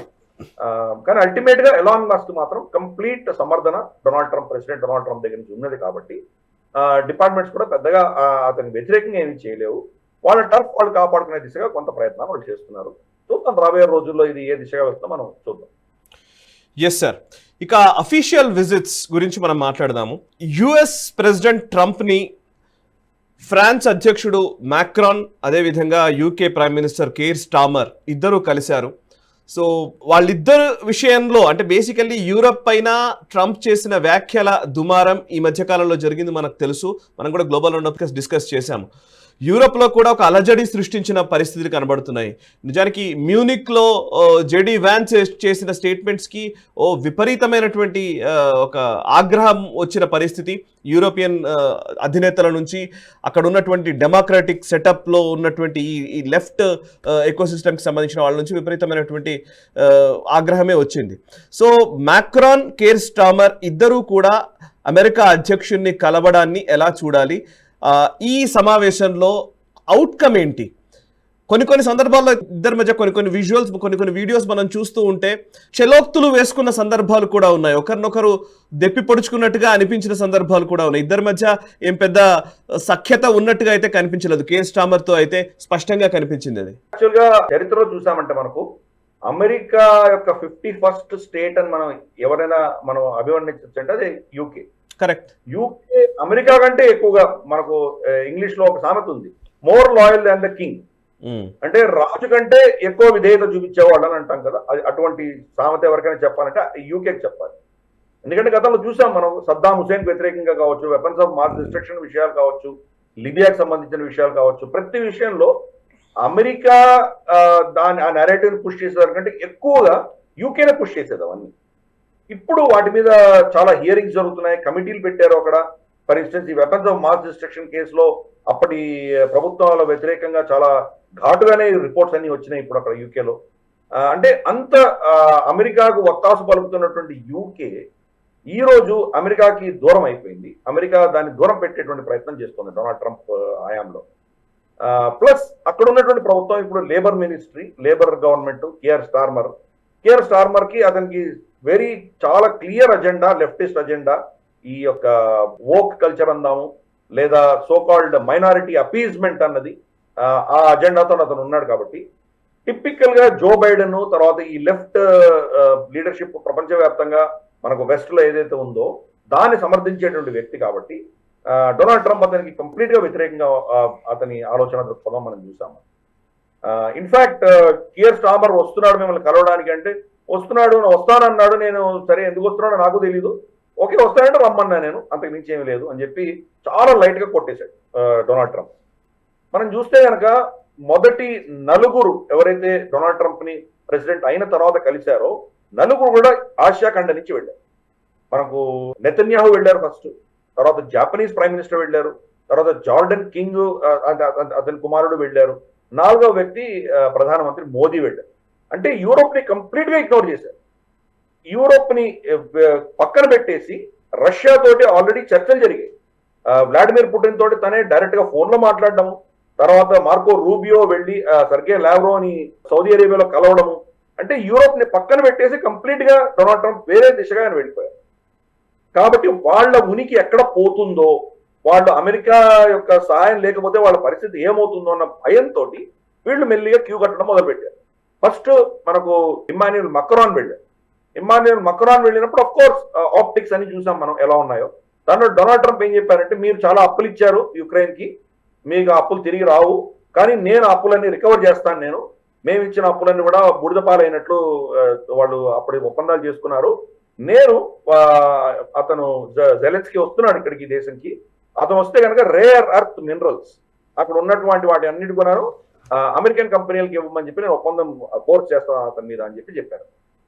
దానిని కాంట్రడిక్ట్ చేస్తూ మక్రాన్ ఏం చెప్పారంటే, కాదు ఇది తప్పిది, మీరు చెప్తాను చాలా తప్పిది, మీలాగే మేము కూడా కొన్ని లోన్స్ ఇచ్చాము, కొన్ని గ్యారంటీస్ ఇచ్చాము, కొన్ని గ్రాంట్స్ ఇచ్చాము, అంటే ఆ పైసలు మళ్ళీ తిరిగి రావు అన్న దిశగా డొనాల్డ్ ట్రంప్ ని కట్ చేశారు. అది యాక్చువల్ గా మన డిప్లొమసీలో, అది పబ్లిక్ లో ప్రెస్ ఎదురుగా చేయడం అనేది అఫ్ కోర్స్ డొనాల్డ్ ట్రంప్ అయితే దాన్ని ఆయన అంత లైట్ గా తీసుకునేటువంటి పరిస్థితి కాదు. డొనాల్డ్ ట్రంప్ ని పబ్లిక్ ముందర, ప్రెస్ ముందర కాంట్రడిక్ట్ చేయడం అనేది చిన్న విషయం కాదు. అది కూడా డొనాల్డ్ ట్రంప్ చేయి పట్టుకుని అతను చేయడం అనేది మనం చూసాం. అంటే వాళ్ళిద్దరి మధ్యలో ఎన్ని విభేదాలు ఉన్నాయో మనం అర్థం చేసుకోవచ్చు. యూరోపియన్ యూనియన్ అన్నది పుట్టిందే మమ్మల్ని, అఫ్కోర్స్ ఆ పదం కూడా వాడలేను నేను, అతని రికార్డింగ్ లో ఉంది, చాలా భూత పదం మాట్లాడారు అతను, మమ్మల్ని నాశనం చేయడానికి మాకు వ్యతిరేకంగానే యూరోపియన్ యూనియన్ అన్నది పుట్టింది అని డొనాల్డ్ ట్రంప్ ఒక విషయం చెప్పాడు. సో మరి ఈ పరిస్థితులలో వీళ్ళు యూరోపియన్ యూనియన్ లో ఉన్నటువంటి ఈ రెండు దేశాలు, ఎందుకంటే మూడవ దేశం జర్మనీ ఎన్నికల్లో ఉంది కాబట్టి అక్కడ ఎవరు లేరు, ఈ పెద్ద రెండు దేశాలు అక్కడికి వెళ్ళి ఏదో మళ్ళీ వాళ్ళ రిలేషన్షిప్ మళ్ళీ ఏదో విధంగా కాపాడుకునే ప్రయత్నాలు వాళ్ళు చేస్తున్నారు. సరే, మనకు జార్జియా మెలోని, ఇటలీకి సంబంధించినటువంటి జార్జియా మెలోని ఎనీవే ఆవిడ కూడా రైట్ వింగరే కాబట్టి ఎనీవే డొనాల్డ్ ట్రంప్ అతని ఇనాగ్రేషన్ కూడా పిలిచారు కాబట్టి వాళ్ళిద్దరి మధ్యలో ఎటువంటి విభేదాలు లేదు. ప్రాబ్లం అంతా ఈ లెఫ్ట్ వింగ్ పార్టీలతోటి ప్రాబ్లం వస్తుంది కాబట్టి అక్కడ ఫస్ట్ మక్రాన్ వెళ్ళారు, తర్వాత కియర్ స్టార్మర్ వెళ్ళారు. కియర్ స్టార్మర్ వెళ్తే కూడా అతను లిటరల్ గా పరాభవం చెందినట్టే మనం చెప్పుకోవాలి అక్కడ. ఇన్ఫాక్ట్ జేడీ వాన్స్ ఘాటుగా అతని ఫ్రీడమ్ ఆఫ్ స్పీచ్ గురించి ప్రెస్ అందరి ముందర అతన్ని నిలదీశారు కియర్ స్టార్మర్. లేదు మేము పారదర్శకంగా ఉంటాము, మేము వాక్ స్వాతంత్రాన్ని ఎప్పుడు గౌరవిస్తాము అంటూ ఆయన ఏదో తనకు కితాబిచ్చుకునే ప్రయత్నం చేశారు. జేడీ వ్యాన్స్ ఏం చెప్పారంటే మీరు చేస్తున్న చర్యల వల్ల అదేదో మీకు సంబంధించిన విషయమనే కాదు, మాకు కూడా ఇంపాక్ట్ ఉంటుంది. ఎందుకంటే మీరు చేస్తున్నటువంటి ఈ నిర్ణయాల వల్ల అమెరికన్ కంపెనీస్ అక్కడ దెబ్బతింటున్నాయి, గూగుల్ కావచ్చు, యాపిల్ కావచ్చు, ఇటువంటివన్నీ. కాబట్టి దాని దృష్ట్యా మేము మా ప్రజలు కూడా దెబ్బతింటున్నారు, అమెరికన్ పౌరులు కూడా దెబ్బతింటున్నారు కాబట్టి దీన్ని కామెంట్ చేస్తున్నాను నేను అని మళ్ళీ అక్కడ ఓపెన్ గా జేడీ వాన్స్ కియర్ స్టార్మర్ని ఎక్స్పోజ్ చేయడం మనం చూసాం. యాక్చువల్గా దాని వెనకాల మనం చూసామంటే కనుక యాపిల్లో కొంత డేటా మనం సెక్యూర్ చేయొచ్చు, ఎండ్ టు ఎండ్ ఎన్క్రిప్షన్ ఉంటుంది. ఎలాగైతే వాట్సాప్ లో కూడా ఎండ్ టు ఎండ్ ఎన్క్రిప్షన్ ఉంటుందో అటువంటి ఎన్క్రిప్షన్ ని యూకే ప్రభుత్వం ఏం చేసిందంటే మాకు కావాల్సింది మేము వాచ్ చేస్తాం కాబట్టి అటువంటి ఎన్క్రిప్షన్ పెట్టకండి అని వాళ్ళ మీద ఒత్తిడి తీసుకొస్తే యాపిల్ ఏం చేసిందంటే ఆ యొక్క లింకేజ్ ఏదైతే ఉంటుందో ఈ ఎండ్ టు ఎండ్ ఎన్క్రిప్షన్ ని దాన్ని డిజేబుల్ చేశారు యూకేలో. కాబట్టి దీని అంతా కూడా జేడీ వ్యాన్స్ ఎక్స్పోజ్ చేయడం, లిటరల్ గా అతను అక్కడ వచ్చి పరాభవం చెంది వెళ్ళిపోతున్నట్టు మనకు అర్థమవుతుంది కియర్ స్టార్మర్. కాబట్టి ఈ యొక్క ట్రంప్ అడ్మినిస్ట్రేషన్ యూరోప్ ఎంత వ్యతిరేకంగా ఉందో ఈ 2 విజిట్స్ తర్వాత మనకు అర్థమవుతోంది. మరి వాళ్ళందరూ కూర్చొని ఏదో చర్చించుకోవాలి, యూరోపియన్స్ అందరూ కూర్చొని మరి ఇది ఒక 4 ఏళ్లు ట్రంప్ని ఎలాగో భరించి మనం వదిలేసిన తర్వాత వచ్చే ప్రభుత్వం మళ్ళీ మనకు సహాయంగా ఉంటుందా అన్న దిశగా ఆలోచన చేస్తున్నారా, లేదా ఇది ఒకసారి స్టార్ట్ అయిన తర్వాత అమెరికాలో పోతే ఇదే పంత కొనసాగుతుందేమో, మన రక్షణ మన గోడేదో మనం చూసుకోవాలి అన్నటువంటి ఆలోచన వాళ్ళలో ఉంటుందేమో, ఇవన్నీ చూడాలి. యూరోప్ కూడా చాలా స్టన్ అయిపోయింది, వాళ్ళకి ఏం చేయాలో రియాక్ట్ ఎలా చేయాలో అర్థం కావట్లేదు. కాబట్టి బహుశా వాళ్ళు రాబోయే కొన్ని నెలల్లో వాళ్ళు కూర్చొని ఏదో ఒక స్ట్రాటజీ ఎవాల్వ్ అవుతారు. ఈ 2 విజిట్స్ కూడాను వాళ్ళిద్దరి మధ్యలో అమెరికాకి యూరోపియన్ దేశాల మధ్యలో ఉన్నటువంటి డిఫరెన్సెస్ తేటతెల్లమై స్పష్టంగా మనకు ఎదురు కనిపించాయి. చూద్దాం రాబోయే రోజుల్లో ఈ పరిణామాలు ఏ దిశగా వెళ్తారో చూద్దాం. ఎస్, యూరప్ విషయంలో యుఎస్ తీసుకుంటున్న స్టాండ్ చాలా విచిత్రంగా కనబడుతుంది. అంటే ఇంతకు ముందు తీసుకున్న దానికంటే పూర్తిగా ఎట్లా ఉందో మీరు చెప్పారు చాలా స్పష్టంగా. బట్ వేరస్ రష్యా విషయానికి వస్తే మాత్రం పూర్తి పాజిటివ్ స్టాండే తీసుకున్నట్టుగా కనబడుతోంది. యుఎన్జిఏ యునైటెడ్ నేషన్స్ జనరల్ అసెంబ్లీలో జరిగినటువంటి ఈ రిజల్యూషన్స్ రెగ్యులర్గానే ఈ మధ్య రష్యాకు అగేన్స్ట్గా తీసుకొస్తూనే ఉన్నారు. బట్ ఫస్ట్ టైం మళ్ళీ యుఎస్ ఇప్పుడు దానికి సపోర్ట్ చేస్తున్న పరిస్థితి, రష్యా వైపే నిలుస్తున్నట్టుగా కనబడుతోంది. రష్యాని అగ్రెసర్ అని చెబుతున్న నేపథ్యంలో అగ్రెసర్ కాదు అనే స్టాండ్నే యుఎస్ తీసుకుంది. అఫ్ కోర్స్ మనము అబ్స్టైన్ చేసాం దాంట్లో, India, China, Brazil, Iran, Iraq, Pak, Bangladesh ఇట్లాంటి దేశాలన్నీ కూడా అబ్స్టైన్ చేశాయి. ఒకసారి దీని గురించి చెప్తారా? అండ్ ఇంకోటి రేర్ ఎర్త్ మినరల్స్కి సంబంధించి జెలెన్స్కీతో ఒప్పందానికి సంబంధించి కూడా ఒక చర్చ నడుస్తోంది. యాక్చువల్లీ ఇంకా ఉక్రెయిన్ వార్ విషయంలో ఇంకేమీ చేయలేని పరిస్థితుల్లోకి జెలెన్స్కీని నెట్టేస్తున్నారా ట్రంప్? అంటే మనం ఇప్పుడు ఈ విషయంలో ఫస్ట్ మనం చూస్తే కనుక యుఎన్ జనరల్ అసెంబ్లీకి ఏం శక్తి ఉంది వాళ్ళకి? వాళ్ళు పాస్ చేసే రెజల్యూషన్స్ కి తీర్మానాలు మాత్రమే ఉంటాయి అంతే. అదొక ఆప్టిక్స్ తప్ప ఇంకేమీ లేవు అవి. ఇన్ఫాక్ట్ సరే ఇజ్రాయెల్ లాంటి శక్తివంతమైన దేశం దాన్ని ఎప్పుడు ఇగ్నోర్ చేస్తుంది, అది వేరే విషయం.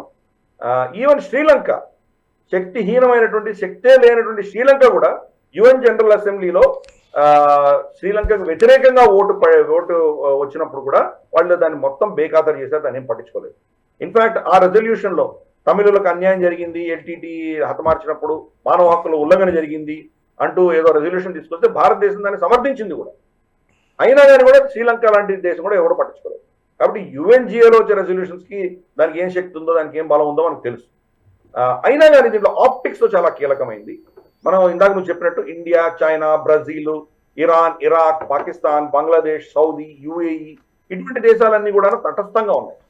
అంటే దాని రెజల్యూషన్ ని సమర్థించలేదు, అలాగే దాన్ని వ్యతిరేకించడం కూడా లేదు, ఓటేయకుండా ఊరుకున్నారు వీళ్ళందరూ. అమెరికా కూడా అదే చేసి ఉండొచ్చు, కానీ అమెరికా ఏం చేసిందంటే రష్యాని సమర్థిస్తూ దీనికి వ్యతిరేకంగా ఓటేసింది.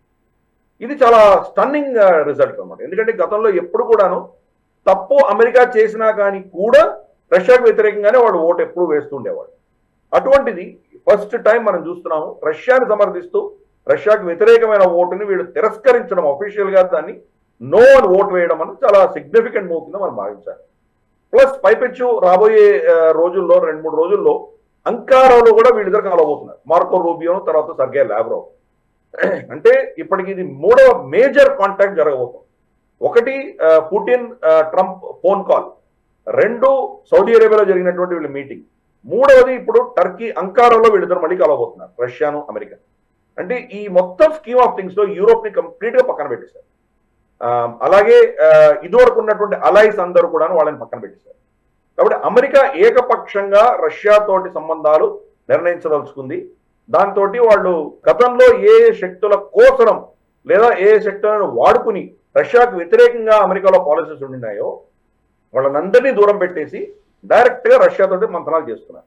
ఇన్ఫాక్ట్ డొనాల్డ్ ట్రంప్ ఆల్రెడీ చెప్పాడు, అమెరికా, రష్యా, చైనా మేము ముగ్గురు సీరియస్ గా కూర్చొని న్యూక్లియర్ స్టాక్ పై తగ్గించే దిశగా, మనకు డిఫెన్స్ ఎక్స్పెండిచర్ బాగా గణనీయంగా తగ్గే దిశగా ప్రయత్నాలు చేస్తాను నేను అని ఆయన గతంలో చెప్పారు ప్రమాణ స్వీకారం అయిన తర్వాత. దానికి కారణాలు చాలా ఉన్నాయి. ట్రంప్ ఏది చేసినా కానీ కూడా అది స్ట్రాటజిక్ గా ఏం చేయడు. ఆయన చేసేదంతా కూడా కమర్షియల్ గా ఒక విధమైనటువంటి లావాదేవీల ఆలోచన తోటే ఆయన చేస్తారు. ఈ రోజు అమెరికన్ డిఫెన్స్ ఎక్స్పెండిచర్ గణనీయంగా పెరిగిపోయింది, ఆల్మోస్ట్ $1 ట్రిలియన్ వరకు వెళ్ళేటువంటి పరిస్థితి.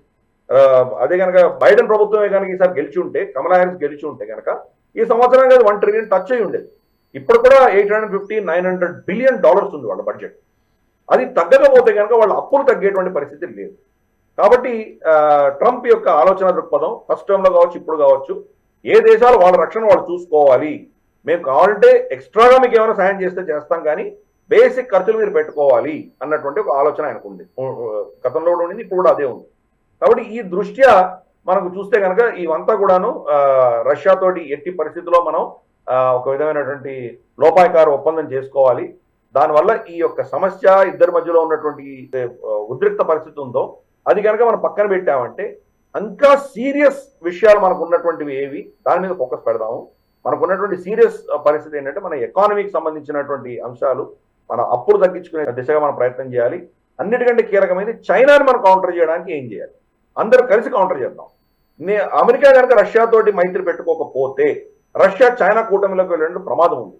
కాబట్టి ఎట్టి పరిస్థితుల్లో మనకు చైనా కూటమిలోకి రష్యా వెళ్లకుండా ఆపాలి అన్నటువంటి ఆలోచన దృక్పథంతో డొనాల్డ్ ట్రంప్ ఈ నిర్ణయాలు తీసుకుంటున్నారు.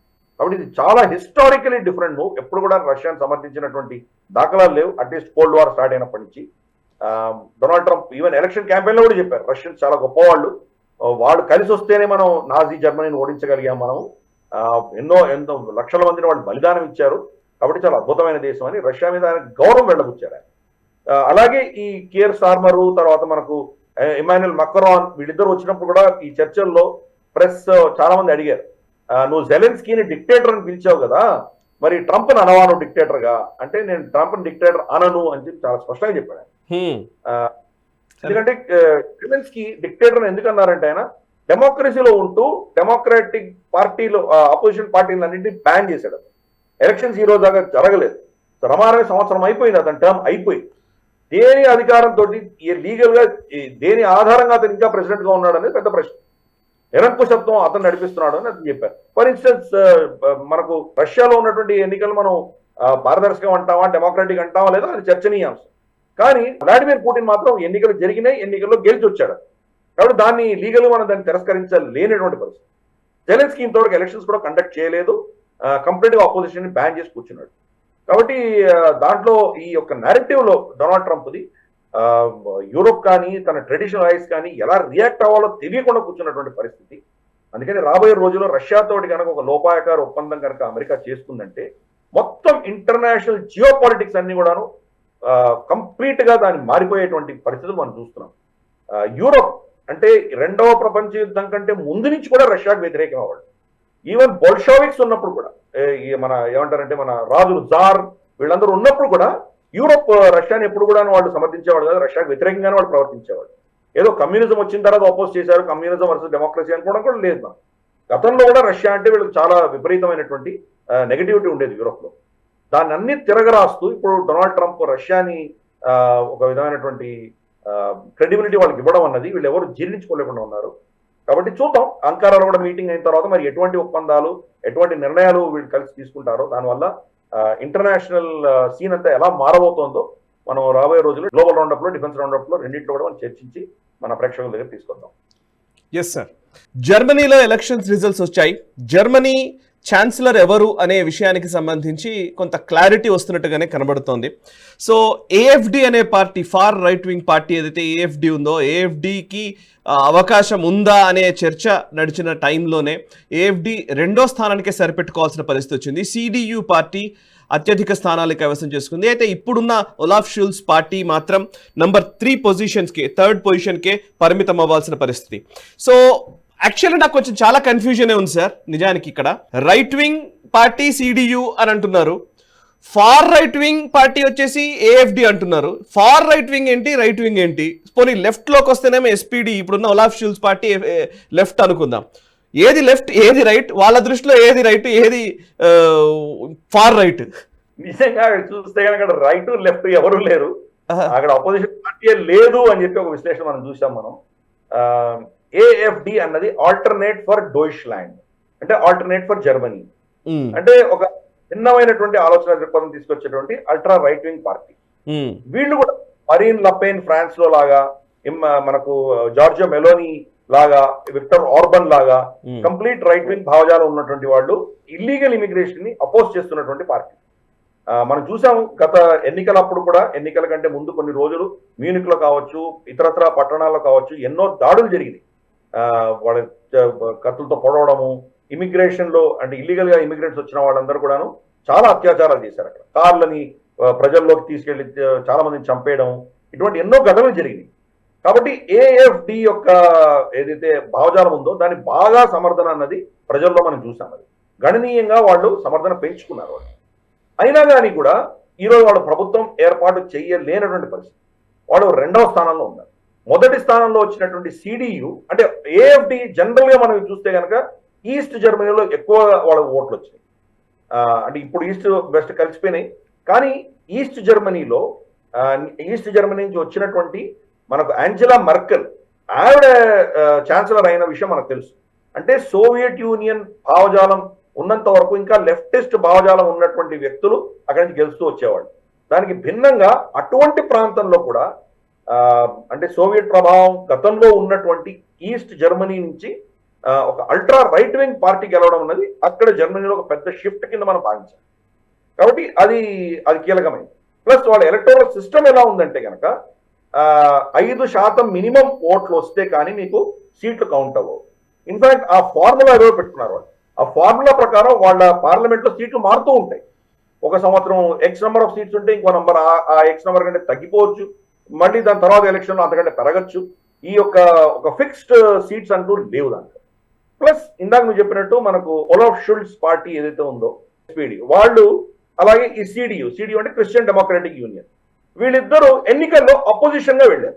ఒకరినొకరిని తిట్టుకుంటూ ఒకరికొకరు వ్యతిరేకంగా వీళ్ళందరూ ఓట్లు అడిగారు. కానీ మనకు యాంజెలా మర్కెల్ ప్రభుత్వం 4 టర్మ్స్ ఆవిడ చేసిన దాంట్లో 3 టర్మ్స్ ఇదే సిడియు తోటి ఒప్పందం చేసుకుని కోalition గవర్నమెంట్ నడిపించింది అప్పట్లో ఆవిడ.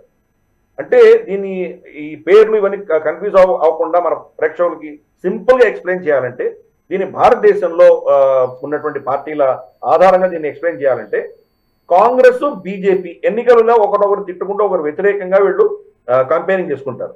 ఎన్నికలు అయిపోయిన తర్వాత వీళ్ళిద్దరు కలిసి ప్రభుత్వం ఏర్పాటు చేస్తే ఎలా ఉంటుంది, అది అక్కడ జరుగుతుంది. లిటరల్లీ చెప్పాలంటే నంబర్ 1, నంబర్ 2 అపోజిషన్ పార్టీ అనుకున్నటువంటి వ్యక్తులు కూడా ప్రభుత్వం ఏర్పాటు కలిసిపోయారు. అటువంటి పరిస్థితి. అంటే వాళ్ళిద్దరు కాకుండా ఇంకెవరిని రానివ్వట్లేదు. చిన్న చిన్న పార్టీ ఇద్దరే కాకుండా ఇంకెవరు రారు, ఇంకా ఎవరు రానివ్వకుండా ఆపేస్తారు. సో ఇప్పుడు ఏఎఫ్డి అనేది ఆల్టర్నేట్ ఫర్ జర్మనీ, ఇదే డూయిచ్లాండ్ ఏదైతే ఉందో ఆల్టర్నేట్ పార్టీ ఇంకోటి ఎమర్జ్ అయ్యే అవకాశాలు ఉంటే దాన్ని రాకుండా చేసే ప్రయత్నమే చేస్తారు. ఇప్పుడు నెంబర్ 2లో ఉంది ఆ పార్టీ. ఫండింగ్ ఆపేయడము, వాళ్ళ మీద నిఘా పెట్టడము, వాళ్ళకు వ్యతిరేకంగా కేసులు బనాయించడము, ఇటువంటివన్నీ చాలా చేశారు. అంటే నాకు ఇప్పుడు ఒక క్వశ్చన్, ఎందుకే నేను సారీ, ఇప్పుడు నేను బీబీసీ రిపోర్ట్ చదువుతున్నాను, గార్డియన్ వాళ్ళు రాసింది చదివాను, ఇంకోటి చదివాను. అంటే టర్మినాలజీ కదా ప్రాబ్లం అంతా. అన్నిట్లలో కూడా మనం టర్మినాలజీతోనే మనల్ని నాశనం చేస్తూ వచ్చారు చాలా సంవత్సరాలు. అందుకే మళ్ళీ ఒకసారి అడుగుతున్నాను నేను. సిడియు అంటే క్రిస్టియన్ డెమోక్రటిక్ యూనియన్ అని రాస్తున్నారు. క్రిస్టియన్ అనగానే అది రైట్ వింగ్ పార్టీ అని అనిపిస్తుంది ఒక రకంగా. బట్ ఇక్కడ సోషలిస్ట్ అనే మాట వీళ్ళు ఎస్పీడి పార్టీకి ఉపయోగించారు. సోషల్ అనగానే ఇది లెఫ్ట్ వింగ్ పార్టీ అనిపిస్తుంది. కానీ మీరు అంటున్నట్టు లెక్క ప్రకారం వీళ్ళిద్దరూ కలిసి గవర్నమెంట్లు ఫామ్ చేస్తారని మీరు చెప్తూ ఉన్నారు. సో ఏఎఫ్డి అనేది వీళ్ళిద్దరిని వ్యతిరేకించి వచ్చిందా? కరెక్ట్, అదే ఇదే కన్ఫ్యూజన్. మనం ఎన్నికల్లో మాత్రం ఒకరినొకరు వ్యతిరేకిస్తున్నట్టు వీళ్ళు క్యాంపెయినింగ్ చేస్తారు. ఎన్నికలు అయిపోయినా మన ఇద్దరు కలిసిపోయి ప్రభుత్వాన్ని ఏర్పాటు చేస్తారు. అందుకని డెమోక్రసీ అని ఎలా అంటారు అని చాలా మంది ప్రశ్నిస్తుంది. ఇది డెమోక్రాటిక్ అటోక్రసీ అని చెప్పేసి కొంతమంది దాన్ని వర్ణిస్తారు. అంటే పార్టీలు తప్ప ఇంకెవరు రావడానికి వీలు లేదు. అంటే ఇప్పుడు ఫర్ ఇన్స్టెన్స్ మనకు డెమోక్రాట్స్ రిపబ్లికన్స్ ఇద్దరు కలిసి ప్రభుత్వం ఏర్పాటు చేస్తే ఎలా ఉంటుంది? ఎన్నికల్లో మాత్రం కొట్టుకుంటారు, ఎలక్షన్ అయిపోయిన తర్వాత వాళ్ళిద్దరు కలిసి ఫామ్ చేస్తే ఎలా ఉంటుంది? సో అటువంటి పరిస్థితి ఇక్కడ కూడా జరిగినాయి. అట్లాగే ఇప్పుడు జేడీఎస్ తో గవర్నమెంట్ ఫామ్ చేశారు ఒక టైంలో. ఓ టైంలో శివసేనతో గవర్నమెంట్ ఫామ్ చేసింది కాంగ్రెస్ పార్టీ. జరిగినా ఇక్కడ కూడా అయితే ఓకే, కరెక్ట్ కరెక్ట్. కానీ అది కంటిన్యూస్ గా జరుగుతుంది అక్కడ కంటిన్యూస్ జరుగుతుంది. That's what. యా. సో నాకు ఒక్కసారి please I request you sir, ఒక్కొక్క దేశం గురించి ఈ డెమోక్రసీ పేరిట అక్కడ జరుగుతున్న తంతు గురించి కొంచెం ప్రేక్షకులకు అర్థమయ్యే విధంగా కొంచెం క్లియర్ గా ఎప్పుడన్నా ఒకసారి చెప్తారా? సార్ తప్పకుండా దీన్ని స్పెషల్ ప్రోగ్రామ్స్ చేద్దాం మనం. డెమోక్రసీ ఎటువంటిది, బ్రిటిష్ డెమోక్రసీ ఎటువంటిది, ఫ్రాన్స్, ఇటలీ, జర్మనీ, స్పెయిన్ వీళ్ళ డెమోక్రసీస్ ఎటువంటివి, అలాగే డెమోక్రసీ పేరుతో నిరంకుశతో నడిపిస్తున్నటువంటి రష్యా కావచ్చు, చైనా కావచ్చు, పాకిస్తాన్ కావచ్చు, అఫీషియల్ గా వాళ్ళ కూడా డెమోక్రసీ ఉన్నది. కాబట్టి వీటిని ఎలా మనం చూస్తాము. కానీ ఇవన్నీ చదివిన తర్వాత, ఇవన్నీ చూసిన తర్వాత మనకు ఒక్క విషయం మాత్రం చాలా స్పష్టంగా అర్థం అవుతుంది. వాళ్ళ బ్రిటిష్ వాళ్ళ మోడల్లో వాళ్ళు చెప్పినటువంటి ఏదైతే స్ట్రక్చర్ ఉందో ఆ స్ట్రక్చర్ లో మనకు సో కాల్డ్ డెమోక్రసీ వాళ్ళు ఇచ్చి వెళ్తే ఆ డెమోక్రసీ నిజంగా డెమోక్రసీగా తీర్చిదిద్దింది మనము, మన ప్రజలు. ఏ ప్రపంచంలో ఎక్కడైనా డెమోక్రసీ అని ఉందంటే కనుక భారతదేశంలో మాత్రమే ఉన్నది. మిగతా అన్ని కూడాను ఒక విధమైనటువంటి ఆర్కెస్ట్రేటెడ్, ఇవన్నీ కూడా ఒక కాల్పితమైనటువంటి అటోక్రసీ కింద మనం భావించవచ్చు. దాని డీటెయిల్స్ నువ్వు ఇందాక అడిగినట్టు మనం డీటెయిల్ గా ఇవన్నీ కూడా ఏ దేశాల్లో ఎలా ఉన్నాయి ఇవన్నీ కూడా మనం చర్చిద్దాం తర్వాత. యాక్చువల్లీ జర్మనీ ఇప్పుడే చూస్తున్నాను, జర్మనీ పాపులేషన్ 8.33 కోట్లు. రెండు తెలుగు రాష్ట్రాలు కలిస్తే అంతకంటే ఎక్కువ జనాభా ఉంది యాక్చువల్లీ. బట్ ఇప్పుడు వాళ్ళు ప్రజాస్వామ్యం గురించి చెప్తారు. ఇప్పుడు మన దేశంలో 140 కోట్ల మంది జనాభా ఉన్న దేశం ఇది. సుమారు 100 కోట్ల మంది ఓటేశారంటున్నారు. అంటే ఓటు హక్కు వచ్చిన వాళ్ళు అంతమంది ఉంటారు ఇప్పుడు నిజానికి మాట్లాడితే. సో ఒక 80-90 కోట్ల మంది ఓటు హక్కు వినియోగించుకున్నటువంటి దేశం మనది. మన దేశాన్ని వీళ్ళు తిడుతుంటారు. రైట్ సార్, ఒకసారి నిజంగా దీని మీద ఒక సిరీస్ చేయాలి సార్. జర్మనీ రిజల్ట్స్, ఇప్పుడు ఈ రిజల్ట్స్ వల్ల ఏమైనా మార్పులు రాబోయే రోజుల్లో ఎటువంటి అంటే డెవలప్మెంట్స్ ఎలా ఊహించవచ్చు మనం? సేమ్ ఒలాఫ్ షూల్స్ ఎలా అయితే ఉందో అలాగే కంటిన్యూ అవుతుంది అంతేనా? There is no regime change అంతే. మోర్ ఆర్ లెస్ అవే పాలసీలు నడుస్తాయని నాకు అనిపిస్తోంది. ఎందుకంటే so called CDU right wing party కూడా యుక్రెయిన్ సమర్థిస్తోంది, యుక్రెయిన్ సపోర్ట్ చేయాలి అని ఆలోచన చేస్తాం. రష్యాకు వ్యతిరేకంగా వీళ్ళ భావజాలం కూడా ఉంది. అంటే ట్రెడిషనల్ యూరోపియన్ ఆలోచన దృక్పథం దీంట్లో ఉంది. అందుకని దీన్ని కన్సర్వేటివ్ పార్టీ అని పిలిచారు. అటువంటివి ఇంకా నడుస్తాయి. కాబట్టి ఇమిగ్రేషన్ లో కూడా పెద్దగా మార్పులు ఉండవు అని నేను అనుకుంటున్నాను. ఇమిగ్రేషన్ వాళ్ళ పాలసీస్ లో మరి ఏం మారుతుంది? బహుశా ఏం మారకపోవచ్చు. ఇన్ఫాక్ట్ మనం చూస్తే కనుక ఎలాన్ మస్క్ ఏఎఫ్డిని సమర్థించారు. ఏఎఫ్డి లేకపోతే కనుక జర్మనీ అయిపోయినట్టు వాళ్ళ పరిస్థితి అని చెప్పారు. ఇప్పుడు ఏఎఫ్డి 2వ స్థానంలో వచ్చింది, దాన్ని 2వ స్థానంలో కుదేరు చేశారు వీళ్ళు అదే పనిగా. కాబట్టి ఈ పరిస్థితులలో మరి రాబోయేటువంటి ప్రభుత్వము పెద్ద మార్పులు తీసుకొస్తుందని నేనైతే అనుకోవట్లేదు. కానీ చూద్దాం. వాళ్ళ మీద ఇప్పుడు చాలా పెద్ద బర్డన్ వచ్చి పడింది. రెసిషన్ లో వెళ్ళిపోతుంది జర్మనీ. గతంలో రష్యా నుంచి చాలా చీప్ గ్యాస్ వచ్చేది కాబట్టి వాళ్ళు చాలా కాంపిటేటివ్ గా ఉండేవాళ్ళు. వాళ్ళ మ్యానుఫ్యాక్చరింగ్ అంతా చాలా కాంపిటేటివ్ గా ఉండేది. ఈ రోజు మొత్తం జర్మనీలో ఉన్నటువంటి ఇండస్ట్రీల వాళ్ళ కెపాసిటీ అంతా కూడాను చైనాలో పెంచేసుకున్నారు. వీళ్ళకున్న మేజర్ కెపాసిటీ అంటే ఇంజనీరింగ్, హెవీ మెషినరీ, ఆటోమొబైల్, ఆ ఇంజనీరింగ్ అంతా జర్మనీ చాలా అద్భుతంగా ఉండేది. అవన్నీ కూడా క్రమేపీ ఈరోజు చైనా దాన్ని చాలా అద్భుతమైనటువంటి టెక్నాలజీ, అక్కడ ఇండస్ట్రీ అంతా పెరిగిపోయింది చైనాలో. కాబట్టి జర్మనీ ఇంత కాస్ట్ తోటి అమెరికా నుంచి ఆయిల్, గ్యాస్ ఇంపోర్ట్ చేసుకొని వాళ్ళు బతకాలు లేనటువంటి పరిస్థితి రాబోతుంది. మరి అప్పటికైనా అక్కడ ఉన్నటువంటి ప్రభుత్వాలు, అక్కడ ఉన్నటువంటి లీడర్షిప్ అర్థం చేసుకొని రష్యా తోటి మళ్ళీ వాళ్ళు ఒప్పందం చేసుకుంటారా అది చూడాలి. బహుశా వాళ్ళ శక్తికి అతీతంగా డొనాల్డ్ ట్రంప్ చేయబోయేటువంటి ఏదైతే దౌత్యపరమైనటువంటి ఒప్పందాలు రష్యాతో చేయబోతున్నారు ఆయన, దాని వల్ల వీళ్ళకి ఏమైనా లాభం వస్తే రావాలి, అంతేగాని అంతకు మించి ఏం. Unfortunately EU Donald Trump Russia కలుస్తుండగా, వీళ్ళ మీటింగ్ జరుగుతుండగా EU ఫర్దర్ శాంక్షన్స్ వేసింది రష్యా మీద. సో మరి అటువంటి పాత భావజాలంతో కనుక వాళ్ళు ఇప్పుడు కూడా అలాగే ప్రవర్తించారంటే మరి ఈ ఎన్నికల వల్ల జర్మనీకి ఒరిగేదేం లేదు. రాబోయే రోజులు ఇంకా కష్టకాలాలు చూడవలసి వచ్చే పరిస్థితులు రావచ్చు. ఎస్. సరే, ఇక నెక్స్ట్ అంశం పాకిస్తాన్కి సంబంధించిన అప్డేట్స్లోకి వెళదాము. యాక్చువల్లీ ట్రంప్ మొదటిసారి అధికారంలోకి వచ్చినప్పుడు మొదటి టర్మ్లో పాకిస్తాన్కి ఇచ్చే సాయాన్ని నిలిపివేశారు. ఎందుకంటే అప్పుడు చెప్పింది ఏంటంటే వాళ్ళు టెర్రరిస్టులని, తీవ్రవాదాన్ని అణచివేయడంలో, ఉగ్రవాదుల్ని మట్టుబెట్టడంలో వాళ్ళు ఏం కరెక్ట్గా పని చేయట్లేదు, మేము ఇస్తున్న ఎయిడ్ వేస్ట్ అని చెప్పేసి అప్పుడు ఆయన ఆపేశారు. బైడెన్ అడ్మినిస్ట్రేషన్ వచ్చిన తర్వాత F-16 కోసమని కొంత ఫండ్ రిలీజ్ చేసిన పరిస్థితి. సో ఇప్పుడు ట్రంప్ అడ్మినిస్ట్రేషన్ ఇప్పుడు మళ్ళీ దానికి భిన్నంగా F-16ల కోసమని $397 మిలియన్ ఓవరాల్గా $5.3 బిలియన్ ఫండ్స్ రిలీజ్ చేసింది పాకిస్తాన్కి. దీన్ని ఎట్లా చూడాలి? అసలు మళ్ళీ పాకిస్తాన్కి డబ్బులు ఇవ్వడం ఏంటి అమెరికా? డొనాల్డ్ ట్రంప్ వచ్చిన తర్వాత డిఫెన్స్ ఎక్స్పెండిచర్లు కావచ్చు, గ్రాంట్స్ కావచ్చు, దేశాలకు ఇస్తున్నటువంటి విరాళాలు ఏవైతే ఉన్నాయో అవన్నీ కూడా నిలిపివేశారు. 90 రోజుల దాకా నిలిపివేస్తున్నాను, 90 రోజుల్లో దీని గురించి క్షుణ్ణంగా అధ్యయనం చేసిన తర్వాత ఇవ్వాలా వద్దా అన్నది నిర్ణయిస్తాను అని చెప్పేసి ఆయన ఇప్పుడు ఆర్డర్ పాస్ చేశారు ఆయన. కానీ దాంట్లో కొన్ని ఎక్సెప్షన్స్ చేయడం మొదలుపెట్టారు ఆయన. కొన్ని అంశాల్లో కొంతమందికి దాన్ని సడలించారు ఆయన. దాంట్లో పాకిస్తాన్కి సంబంధించి రమారమి $300 పైబడి వాళ్ళ F-16 మెయింటెనెన్స్ కి ఆయన ఒప్పుకున్నారు.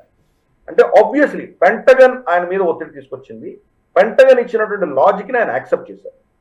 సరే, ఆయన గతసారి రాష్ట్రపతిగా ఉన్నప్పుడు కంప్లీట్ గా పాకిస్తాన్ కి ఇస్తున్నటువంటి మిలిటరీ సప్లైస్, మిలిటరీ ఎయిడ్ అంతా కూడా కట్ చేశారు ఆయన. అటువంటిది ఈ 90 రోజులు కూడా ఆగకుండానే పాకిస్తాన్కి ఇస్తున్నారు అంటే దాన్ని ఆబ్వియస్లీ ఏదో దానికి పెద్ద కారణం ఉంటేనే ఆయన చేస్తారని అర్థం చేసుకోవాలి.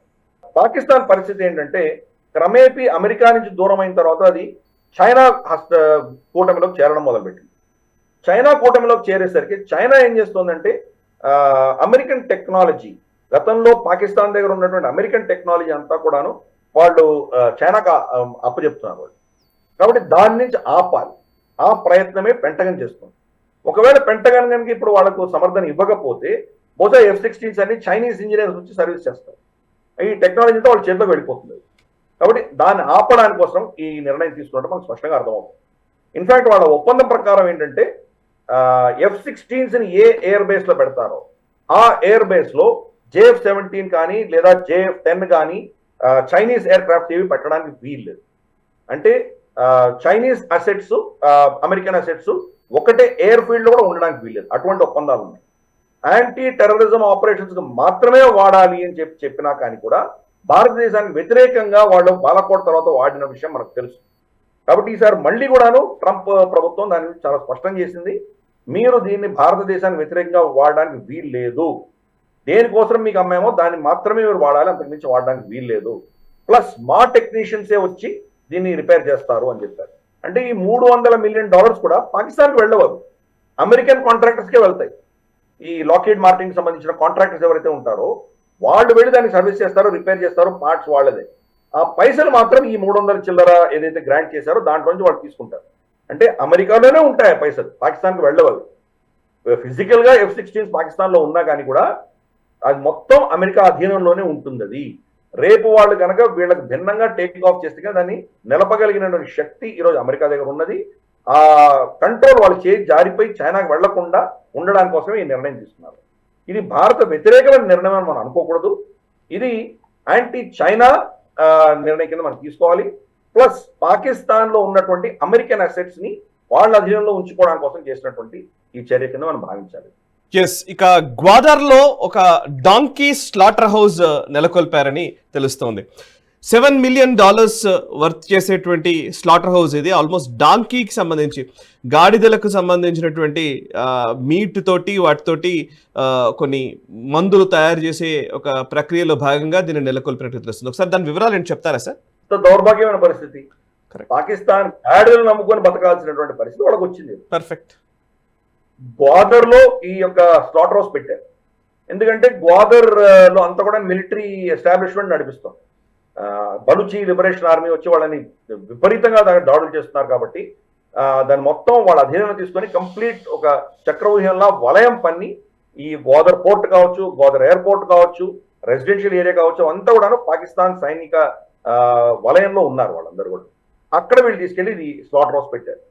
ఇన్ఫాక్ట్ పాకిస్తాన్ లో గాడిద మాంసాన్ని ఎవరు తినరు. అయినా కానీ ఇంత పెద్ద ఇన్వెస్ట్మెంట్ $7 మిలియన్ అక్కడ ఎందుకు పెడతారంటే చైనీస్ ఒత్తిడి వల్ల. ఈ యొక్క మాంసాన్ని దాంట్లో నుంచి వచ్చేటువంటి కొన్ని ఏవైతే దాని నుంచి వచ్చేటువంటి కొన్ని ద్రవ్యాలతోటి వాళ్ళ మెడిసిన్స్ ఒకటి తయారు చేసుకుంటారు. చైనీస్ మెడిసిన్స్ లో ఉపయోగపడుతుంది. కాబట్టి చైనీస్ ఒత్తిడి వల్ల ఇది పెట్టారు అక్కడ. అలాగే దాని చర్మం కూడా వాడుకుంటారు. రమారమి రోజుకి 1000 గాడిదలను వీళ్ళు చంపేటువంటి ఒక స్లాటర్ హౌస్ ను వీళ్ళు తయారు చేసుకుంటారు. అంటే వాళ్ళ ఇస్లాంకి సంబంధించింది కావచ్చు, లేదా వాళ్ళ సంస్కృతికి సంబంధించింది కావచ్చు, ఇవన్నీ కూడాను వాళ్ళకు పైసలు కనిపించేసరికి, డాలర్స్ కనిపించేసరికి ఇవన్నీ వాళ్ళకి ఏం పట్టవు. అవన్నీ కూడా తుంగలో తొక్కడానికి సిద్ధపడ్డారు. గతంలో కూడా మనం చూసాము, ఆఫ్ఘనిస్తాన్ లో అమెరికన్ ట్రూప్స్ ఉన్నప్పుడు వీళ్ళు వాళ్ళకు పోర్క్ పంపించేవాడు, పంది మాంసం పంపించేవాడు. ఇస్లాంలో పందిని నిషేధం, అది పందిని చంపకూడదు ముస్లింస్. అటువంటిది వీళ్ళు ఆ డాలర్ల కోసం ఏమైనా చేయడానికి సిద్ధంగా ఉన్నారు. అంటే ఇది నిజంగా మేము ఇస్లాంకి ఠేకేదారులు అని చెప్పుకోవడం చాలా హాస్యాస్పదము. వీళ్ళు డాలర్లకు అమ్ముడుపోయినటువంటి ఒక వృత్తిలో ఉన్నటువంటి వాళ్ళ కిందే మనం భావించాలి. వాళ్ళ శరీరాల్ని, వాళ్ళ భూమిని అమ్ముకుంటున్నటువంటి ఒక జాతిగా మనం భావించాలి. ఇదే కనుక పంతా నడిచిందంటే మరి ఆ దేశంలో గాడిదలు నిజంగా బతుకుతాయా? ఎంతకాలం వాళ్ళు గాడిదలు ఉంటాయి? అవి ఎక్స్టింక్ట్ అయ్యేటువంటి ప్రమాదం కూడా ఉన్నది ఆ దేశంలో. మరి ఆ దేశంలో మనుషుల అవయవాలనే వాళ్ళు అమ్మేసుకుంటున్నారు. మనకు బలూచిస్తాన్ లో చాలా మంది మిస్సింగ్ పర్సన్స్ ఉన్నారు. వాళ్ళు ఎక్కడ పోతున్నారో ఎవరికి తెలియట్లేదు.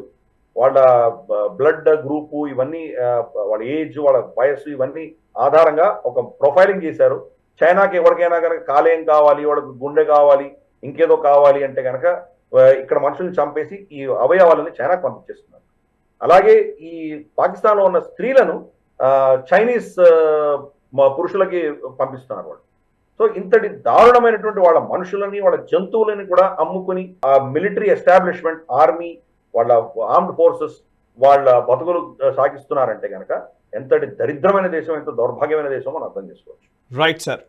ఇక నెక్స్ట్ అంశం ఏంటంటే బంగ్లాదేశ్ కి సంబంధించి ఉంది. Bangladesh foreign minister, almost minister లాంటిది, అంటే అడ్వైజర్, ఫారెన్ అడ్వైజర్ ఆయన, ఇంటరిమ్ గవర్నమెంట్ కాబట్టి, తౌహీద్ హుస్సేన్, మన భారత విదేశాంగ శాఖ మంత్రి ఎస్ జయశంకర్ ఇద్దరు కూడా ఒమన్ లో ఇండియన్ ఓషన్ కాన్ఫరెన్స్ లో వాళ్ళు ద్వైపాక్షిక చర్చలు జరిపారు. మనం కూడా ఆ కాన్ఫరెన్స్ కి వెళ్ళాము. అప్పుడు దాని గురించి మనం లాస్ట్ వీక్ కూడా మనం డిస్కస్ చేశాము.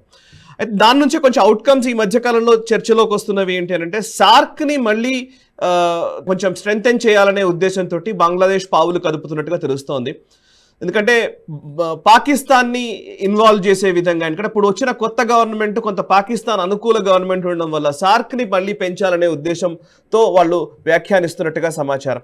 సో ఈ నేపథ్యంలో మనమేమో బిమ్స్టెక్ గురించి మాట్లాడుతున్నాం, పాకిస్తాన్ని పక్కన పెట్టేసి బిమ్స్టెక్ని తీసుకొస్తున్న పరిస్థితి మనం. సో ఒకసారి ఈ డెవలప్మెంట్స్ని ఎట్లా అర్థం చేసుకోవాలి ఒకటి చెప్తారా? అండ్ నెక్స్ట్ అంశం, మొన్న మీరు లాస్ట్ వీక్ ఆల్రెడీ చెప్పారు, ట్రంప్ మోదీ ఇద్దరు కలిసినప్పుడు బంగ్లాదేశ్కి సంబంధించిన వివరాలు మోదీ చూసుకుంటాడు అని చెప్పేసి ట్రంప్ చెప్పిన మాట. ఆ తర్వాత పరిణామాల్లో భాగంగా దీన్ని అర్థం చేసుకోవాలా, లేకపోతే సార్కా, బిమ్స్టెకా, ఈ రెండు అంశాలకు సంబంధించి మీ విశ్లేషణ ఏంటి? మనకు బంగ్లాదేశ్ ఇప్పుడు చూస్తే కనుక క్రమేపీ వాళ్ళు పాకిస్తాన్ వాణిని వినిపిస్తున్నట్టు మనకు స్పష్టంగా అర్థమవుతుంది. పాకిస్తాన్ వాళ్ళు ఈరోజు ప్రపంచవ్యాప్తంగా వాళ్ళు కంప్లీట్గా ఐసోలేట్ అయిపోయినందుకు వాళ్ళు మళ్ళీ ఏదో విధంగా ఏదో కూటమిలో చేరి వాళ్ళ గౌరవాన్ని మళ్ళీ పునఃస్థాపించుకునే దిశగా వాళ్ళ ప్రయత్నాలు చేస్తారు. సార్క్ అనేది చాలా కీలకమైనటువంటి ఒక సంస్థ. సార్క్ అన్నది ఇన్ఫాక్ట్ సార్క్ సెక్రటేరియట్ నుంచి కూడా మనకి ఇండియన్ ఓషన్ కాన్ఫరెన్స్ లో ఆయన వచ్చి మాట్లాడారు, ఒక బ్యూరోక్రాట్, భారతదేశం బ్యూరోక్రాట్ ఆయన ఇన్ఛార్జ్. సార్క్ యాక్చువల్ గా నెక్స్ట్ సమ్మిట్ ఇస్లామాబాద్ లో, పాకిస్తాన్ లో జరపవలసింది. దానికి మోదీ గారు వెళ్ళను అని ససేమిరా అన్న తర్వాత అప్పుడు షేక్ హసీనా కావచ్చు, లేదా మనకు శ్రీలంక కావచ్చు, అప్పుడున్నటువంటి ఇబ్రాహిం సోలి, మాల్డీవ్స్ కావచ్చు, అలాగే నేపాల్ కావచ్చు, వీళ్ళందరూ కూడా భారతదేశాన్ని సమర్థించి వీళ్ళందరూ కూడా బాయ్కాట్ చేశారు. ఇప్పుడు మళ్ళీ పాకిస్తాన్ పవర్ కలుపుతోంది, చాలా అగ్రెసివ్ గా బంగ్లాదేశ్ ని దీన్ని ఇన్వాల్వ్ చేసి సార్క్ ని మళ్ళీ రివైవ్ చేసేటువంటి ప్రయత్నం చేస్తాం. బహుశా వాళ్ళకు శ్రీలంక అలాగే మాల్డీవ్స్ కూడా వాళ్ళని సమర్థించేటువంటి అవకాశాలు లేకపోలేదు. నేపాల్ సరే చైనా ఒత్తిడి వల్ల వాళ్ళు కూడా సమర్థించేటువంటి అవకాశాలు ఉంది. అప్పుడు భారతదేశం ఐసోలేట్ అయ్యేటువంటి ప్రమాదం ఉంది. కానీ సార్క్ లో ఏంటంటే ఒక్క దేశం నిరాకరించినా కానీ అది సమ్మిట్ జరగదు, అటువంటి చాప్టర్ ఉంది. కాబట్టి బహుశా అది రివైవ్ అయ్యేటువంటి సూచనలు నాకైతే కనిపించట్లేదు. కానీ దాన్ని పాలిటిక్స్ గా వాడుకుంటోంది బంగ్లాదేశ్. జయశంకర్ గారు ఆయన చాలా స్పష్టంగా చెప్పారు, మీకు మాతోటి ఎటువంటి సంబంధాలు పెట్టుకోవాలో మీరు నిర్ణయించుకోండి. ప్రతిరోజు మీ మినిస్టరు, మీ సోకాల్డ్ ఈ గవర్నమెంట్ లో ఉన్నటువంటి వ్యక్తులు, సీనియర్ వ్యక్తులు మాకు వ్యతిరేకంగా ఏవో స్టేట్మెంట్స్ ఇస్తున్నారు, ఇవన్నీ మేము ఒప్పుకోము. మేము ఇటువంటి స్టేట్మెంట్స్ ఇస్తే కనుక రెండు దేశాల మధ్య ఉన్నటువంటి సంబంధాలు చాలా క్షీణిస్తాయి. కాబట్టి మీరు నిర్ణయించుకోండి మాతో ఎటువంటి సంబంధాలు మీరు పెట్టుకోదలుచుకున్నారు అని చెప్పి చాలా స్పష్టంగా ఘాటుగా ఆయనకు చెప్పినట్టు మనం తెలుస్తాం. కానీ ఇదే పంథాలో పాకిస్తాన్ ఏం చేస్తుందంటే వాళ్ళ ఇంటర్నేషనల్ రీచ్ పెంచుకునే దిశగా షహబాజ్ షరీఫ్ ఈరోజు ఉజ్బెకిస్తాన్ తర్వాత అజర్బైజాన్ వెళ్ళొచ్చారు. అక్కడ ఏదో ఒప్పందాలు తీసుకొని వచ్చారు, వాళ్ళతో ఏదో చేసే ప్రయత్నం చేస్తున్నారు. అలాగే మనకు క్రౌన్ ప్రిన్స్ ఆఫ్ యుఏఈ ఆయన కూడా ఒక రోజు పర్యటనకి పాకిస్తాన్ వచ్చిన విషయం మనం చూసాం. సో ఏదో పరిస్థితుల్లో మళ్ళీ ఇంటర్నేషనల్ గా వాళ్ళని వాళ్ళు రెలవెన్స్ మేము కూడా ఉన్నాము అని ప్రపంచానికి చూపించే దిశగా వాళ్ళు చాలా ప్రయత్నాలు చేస్తున్నారు. ఎంఓయూలు అయితే గతంలో కూడా సంతకాలు అయినాయి అక్కడ. For instance Mohammed bin Salman MBS పాకిస్తాన్కి వెళ్ళినప్పుడు కూడా $10 బిలియన్ పెట్టుబడి పెడతానని చెప్పి ఎంఓయూ సైన్ చేశారు. ఈ రోజు దాకా $1 కూడా రాలేదు ఇక్కడ. కాబట్టి ఎంఓయూలు సంతకాలు పెట్టి పొలిటికల్ గా ఏదైనా వాళ్ళకు సంతోషం వచ్చే దిశగా ఏదైనా స్టేట్మెంట్స్ ఇచ్చుండొచ్చేమో, కానీ అల్టిమేట్ గా ఆ దేశంలో పెట్టుబడి పెట్టాలంటే బహుశా చాలా 2-3 గుండెలు ఉంటాగానే ఎవరు పెట్టారు అక్కడ. వాళ్ళకు సెక్యూరిటీ లేదు. ఎక్కడ పెట్టుబడి పెట్టినా ఫస్ట్ మాన ప్రాణాలకు సెక్యూరిటీ లేదు, 2 మీ పెట్టుబడులకు సెక్యూరిటీ లేదు, 3 అక్కడి నుంచి మీ ప్రొడక్షన్ తీసి బయటకు తీసుకుని రాలేనటువంటి పరిస్థితి.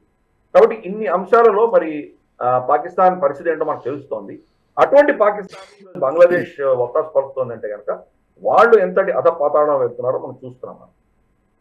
ఇప్పుడు డొనాల్డ్ ట్రంప్ చెప్పినటువంటి స్టేట్మెంట్ మనం అందరికీ లాస్ట్ టైం కూడా చర్చించుకున్నాం మనం. మరి మోదీ గారు దాని దృష్ట్యా బంగ్లాదేశ్ ని ఏ విధంగా ఆయన హ్యాండిల్ చేయబోతున్నారో మనం చూడాలి రాబోయే రోజుల్లో. తప్పకుండా మాత్రం బంగ్లాదేశ్ యొక్క ఈ పిచ్చితనం మానుకోకపోతే మాత్రం ఆ దేశమే గణనీయంగా నష్టపోతుంది. ఈరోజు ఆల్రెడీ దివాళా తీసే దిశగా ఈరోజు బంగ్లాదేశ్ వెళ్తోంది. వాళ్ళ ఫారెక్స్ రిజర్వ్స్ అన్ని కూడాను లిటరల్ గా నాశనం అయిపోయినాయి. వాళ్ళ ఎకానమీ దెబ్బతిన్నది. వాళ్ళ టెక్స్టైల్ ఇండస్ట్రీ అంతా కూడా మన తిరుపూరు, కోయంబత్తూరు, ఈరోడ్, సేలంకి షిఫ్ట్ అయిపోయినాయి అవన్నీ కూడాను. మరి ఈ పరిస్థితుల్లో వాళ్ళు ఇంకా ఈ పిచ్చి కొనసాగిస్తే కనుక మరి ఆ దేశ పరిస్థితి ఏమవుతుందో చూడాలి. రైట్. ఇక చైనా తైవాన్ల మధ్య ఒక చిన్న సంఘటన జరిగింది. తైవాన్ కోస్ట్ గార్డ్ చైనాకు సంబంధించినటువంటి క్రూతో కూడినటువంటి ఒక షిప్ నిర్బంధించడము, షిప్లో ఉన్న వ్యక్తులందరినీ కూడా నిర్బంధించడం చేశారు. కారణం ఏంటంటే కేబుల్, అండర్ సీ కేబుల్ని కట్ చేస్తూ ఆ షిప్ లోపలికి వచ్చింది అని. సో గ్రే జోన్లోకి ఎంటర్ అయింది అని. సో ఇది ఎవరు చేశారు, ఇది కావాలని చేశారా లేకపోతే యాక్సిడెంటల్గా జరిగిందా అనే విషయంలో విచారణ చేస్తూ ఉన్నారు. సో ఇది ఒక కవ్వింపు చర్యగానే చూడాలా? ఇంటర్నేషనల్ మీడియా కానివ్వండి, దీనికి సంబంధించిన ఎక్స్పర్ట్స్ కానివ్వండి ఏం చెప్తున్నారు? ఇది కవ్వింపు చర్య కాదు, ఇది అదే పనిగా చైనా చేస్తోంది. ఇది ఎవరో ఒక షిప్ వెళ్తుంది, చిన్న షిప్ వెళ్తుంది, వాళ్ళు ఏదో యాంకర్ వేశారు, యాంకర్ వల్ల ఏదైనా డ్యామేజ్ అయి ఉండొచ్చు. ప్రపంచవ్యాప్తంగా కొన్ని వందల ఇట్లాంటి కేబుల్స్ కట్ అవుతుంటాయి, యాక్సిడెంట్లు అవుతూ ఉంటాయి. కాబట్టి ఇది చిన్న యాక్సిడెంట్ అయి ఉండొచ్చు, దానికి మమ్మల్ని బ్లేమ్ చేయడం చాలా తప్పు అంటూ చైనా వాళ్ళు స్టేట్మెంట్ ఇచ్చారు. కానీ తైవాన్ మాత్రం ఆ షిప్ ని, కార్గో షిప్ ని వాళ్ళు అరెస్ట్ చేశారు. అక్కడ ఉన్న క్రూన్ అంతా అరెస్ట్ చేసి ఇంటర్గేట్ చేస్తున్నారు వాళ్ళు. ఇవన్నీ కూడా ఏంటంటే గ్రే జోన్ టాక్టిక్స్ అంటారు. అంటే డైరెక్ట్ యుద్ధం కాదు, యుద్ధం కాకపోయినా కానీ ఇటువంటి సో కాల్డ్ సివిలియన్ షిప్లను వాడుకొని వాళ్ళు తైవాన్ ఏదో విధంగా బాధ పెట్టాలి అన్నటువంటి ఒక ప్రోగ్రామ్ నడిపిస్తోంది చైనా. దాని దిశగానే ఇవి కట్ చేశారు. అక్కడ ఉన్నటువంటి దీవులు కొన్ని ఉన్నాయి, 2-3 దీవులు చైనీస్ మెయిన్ ల్యాండ్ కి చాలా దగ్గరగా ఉంటాయి, తైవాన్ నుంచి చాలా దూరం ఉంటాయి. రమారమి 100-120 నాటికల్ మైల్స్ దూరంలో ఉంటాయి ఈ దీవులన్నీ కూడా. అయినా అవి తైవాన్ అధీనంలో ఉన్నాయి. మనకు డెంగ్ షాపింగ్, మౌజడాంగ్, తర్వాత డెంగ్ షాపింగ్, తర్వాత హూజింటావు, తర్వాత జీ జింగ్పింగ్, వీళ్ళు ఇంతమంది వచ్చారు. కానీ ఆ చిన్న దీవులు వాళ్ళ మెయిన్ ల్యాండ్ కి పక్కనే ఉన్నటువంటి 2 దీవులను ఈ రోజు దాకా వాళ్ళు హస్తగతం చేసుకోలేకపోయారు. చైనా 2-3 సార్లు ప్రయత్నాలు కూడా జరిగినాయని వాళ్ళు చేయలేకపోయారు. కాబట్టి ఇటువంటి చర్యలు పాల్పడతారు వాళ్ళు. అక్కడికి కేబుల్స్ ఏవైతే వెళ్తున్నాయో వాటిని కట్ చేయడం గతంలో ఒకసారి చేశారు, ఇది రెండోసారి జరిగింది. ఇది వాళ్ళు తైవాన్కి మెసేజ్ పంపిస్తున్నారు, మేము రేపు టేక్ ఓవర్ చేయదలుచుకుంటే ఇవి చేస్తాము, చేసిన తర్వాత మీకు కమ్యూనికేషన్ కట్ అవుతుంది, అక్కడ మీ డిఫెన్సెస్ ని మేము కట్ చేసి వాళ్ళని టేక్ ఓవర్ చేస్తామని బెదిరింపు చర్యలు గతంలో చేశారు, ఇప్పుడు కూడా అదే చేస్తున్నారు వాళ్ళు. దానికి తైవాన్ సరే వాళ్ళని అరెస్ట్ చేశారు, చాలా ఘాటుగా దాన్ని స్పందించారు వాళ్ళు. అల్టిమేట్ గా డొనాల్డ్ ట్రంప్ ఏం నిర్ణయిస్తాడో దాని ఆధారంగా తైవాన్ అన్నది స్వయం ప్రతిపత్తి ఉంటుందా లేదా దాన్ని చైనాకు హస్తగతం చేస్తాడా డొనాల్డ్ ట్రంప్ చూడాలి. ఇప్పటి వరకే టైవాన్ని యొక్క రక్షణకు నేను వస్తాను అని స్పష్టంగా చెప్పలేదు. ఒక గ్రే జోన్ లేని ఉంచాడు అతను. ఎందుకంటే బహుశా మళ్ళీ ఒక బార్గెన్ చిప్ గా వాడుకుని ఆ టిఎస్ఎంసి ఏదైతే ఉందో అక్కడ చిప్ మ్యానుఫ్యాక్చరింగ్ కంపెనీ టైవాన్ లో, అది ప్రపంచంలోనే అన్నిటికంటే #1 స్థానంలో ఉన్నటువంటి టిఎస్ఎంసి, దాని కొన్ని షేర్స్ మాకు అమెరికన్స్ కి అమ్ము అని చెప్పి ఆయన ఒత్తిడి తీసుకొచ్చి బ్లాక్మెయిల్ చేస్తాడా డొనాల్డ్ ట్రంప్, లేదా చైనాతో ఏదో లోపాయకార ఒప్పందం చేసుకుని సరే నువ్వు టైవాన్ తీసుకో, ఇంక మిగతా విషయాల్లో జోక్యం చేసుకోకు, మాతో ఇంత ట్రేడ్ పెట్టుకో, మాకు ఇన్ని $1 బిలియన్ మా దగ్గర కొనుక్కో, ఇటువంటివేవో ఒప్పందాలు చేసుకొని టైవాన్ని మరి చైనాకు హస్తగతం చేస్తాడా, ఇవన్నీ రాబోయే రోజుల్లో చూడాలి. కానీ చైనా యొక్క దుందుడుకు చర్యలు మాత్రం ఈ టైవాన్ స్టేట్ లో కావచ్చు, టైవాన్ కి వ్యతిరేకంగా చాలా సీరియస్ గా వాళ్ళు చేస్తున్నారు. మరి ఈ 4 ఏళ్ళు కూడా చాలా క్రూషియల్. జో బైడెన్ ఉన్నప్పుడు పెద్దగా పట్టించుకోలేదు, డొనాల్డ్ ట్రంప్ వచ్చాక మేము సురక్షితంగా ఉంటాము అనుకున్నటువంటి టైవాన్ ఆలోచన కూడా ఈరోజు చాలా ప్రశ్నార్థకమైంది. చూద్దాం మరి ఇది ఏ దిశగా వెళ్తుందో చూద్దాము.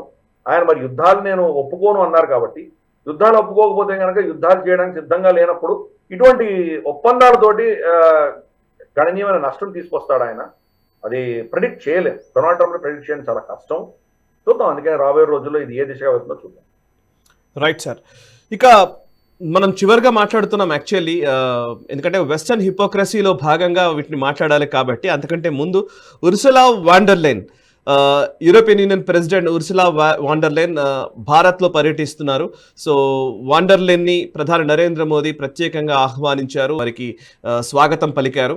అండ్ EU అనగానే, యూరోపియన్ యూనియన్ అనగానే, యాక్చువల్లీ నిజానికి ఇప్పుడు ట్రంప్ అడ్మినిస్ట్రేషన్ వచ్చిన తర్వాత యూరోప్లో అలజడి వాతావరణము నెలకొంది. కానీ ఇదే యూరోపియన్ యూనియన్ భారతదేశాన్ని అనేక సార్లు ఇబ్బంది పెడుతూనే వచ్చినటువంటి సంఘటనలు అనేకం. ఆర్టికల్ 370 దగ్గర నుంచి ఇప్పుడు రీసెంట్గా మణిపూర్ వరకు ప్రతి అంశంలోనూ ఏదో ఒక సందర్భంలో మనల్ని చిరాకు పెట్టే ప్రయత్నమే చేస్తూ వస్తూ ఉంటుంది.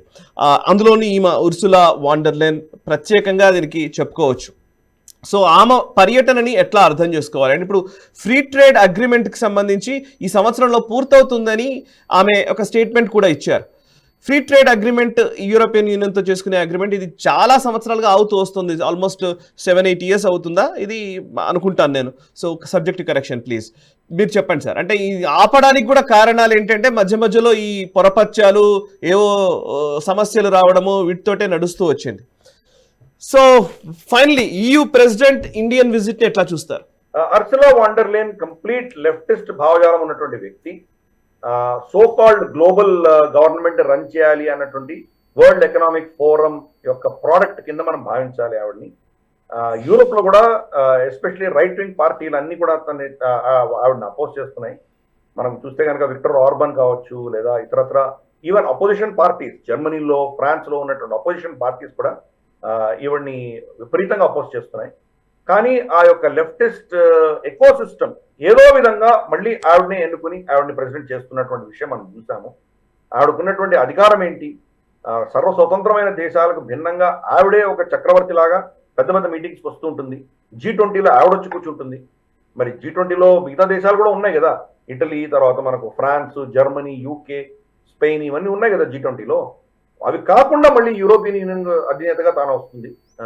అంటే చిన్న చిన్న సామంత రాజ్యాలు, నేను చాలా చక్రవర్తిని అన్నటువంటి అభిప్రాయం ఆవిడ ఇంపోజ్ చేస్తుంటుంది వాళ్ళ మీద, మనం చూసాం. మనం ఈ రోజు ఆవిడ సడన్ గా భారతదేశం గుర్తొచ్చి మోదీ గారిని కలవడానికి వచ్చి, జయశంకర్ని కలిసి అందరినీ వీళ్ళని కలవడం అన్న వెనకాల ఉన్నటువంటి అంశం చాలా తేటతెల్లం అవుతుంది, చాలా స్పష్టంగా కనిపిస్తుంది మనకు. మొన్నటి వరకు కుకీలు మైతీల మధ్యలో జరుగుతున్న ఘర్షణ వరకు కుకీలను వీళ్ళు పీడిస్తున్నారు, ఇది హిందూ జాతీయవాద పార్టీ, ఇది బీజేపీ, వాళ్ళ రాష్ట్ర ప్రభుత్వము క్రిస్టియన్ అన్యం పొన్నమేరగనటువంటి క్రిస్టియన్ కుక్కీలని ఊచకోత కోస్తున్నారు వీళ్ళు అని ఒక నెరేటివ్ బిల్డ్ చేసి మనకు వ్యతిరేకంగా యూరోపియన్ యూనియన్లో రెజల్యూషన్స్ తీసుకొచ్చినటువంటి వ్యక్తి ఈ రోజు భారతదేశం మాకు చాలా కీలకమైన పార్ట్నర్ అంటూ ఆవిడ స్టేట్మెంట్ ఇవ్వడం మనం చూసాము.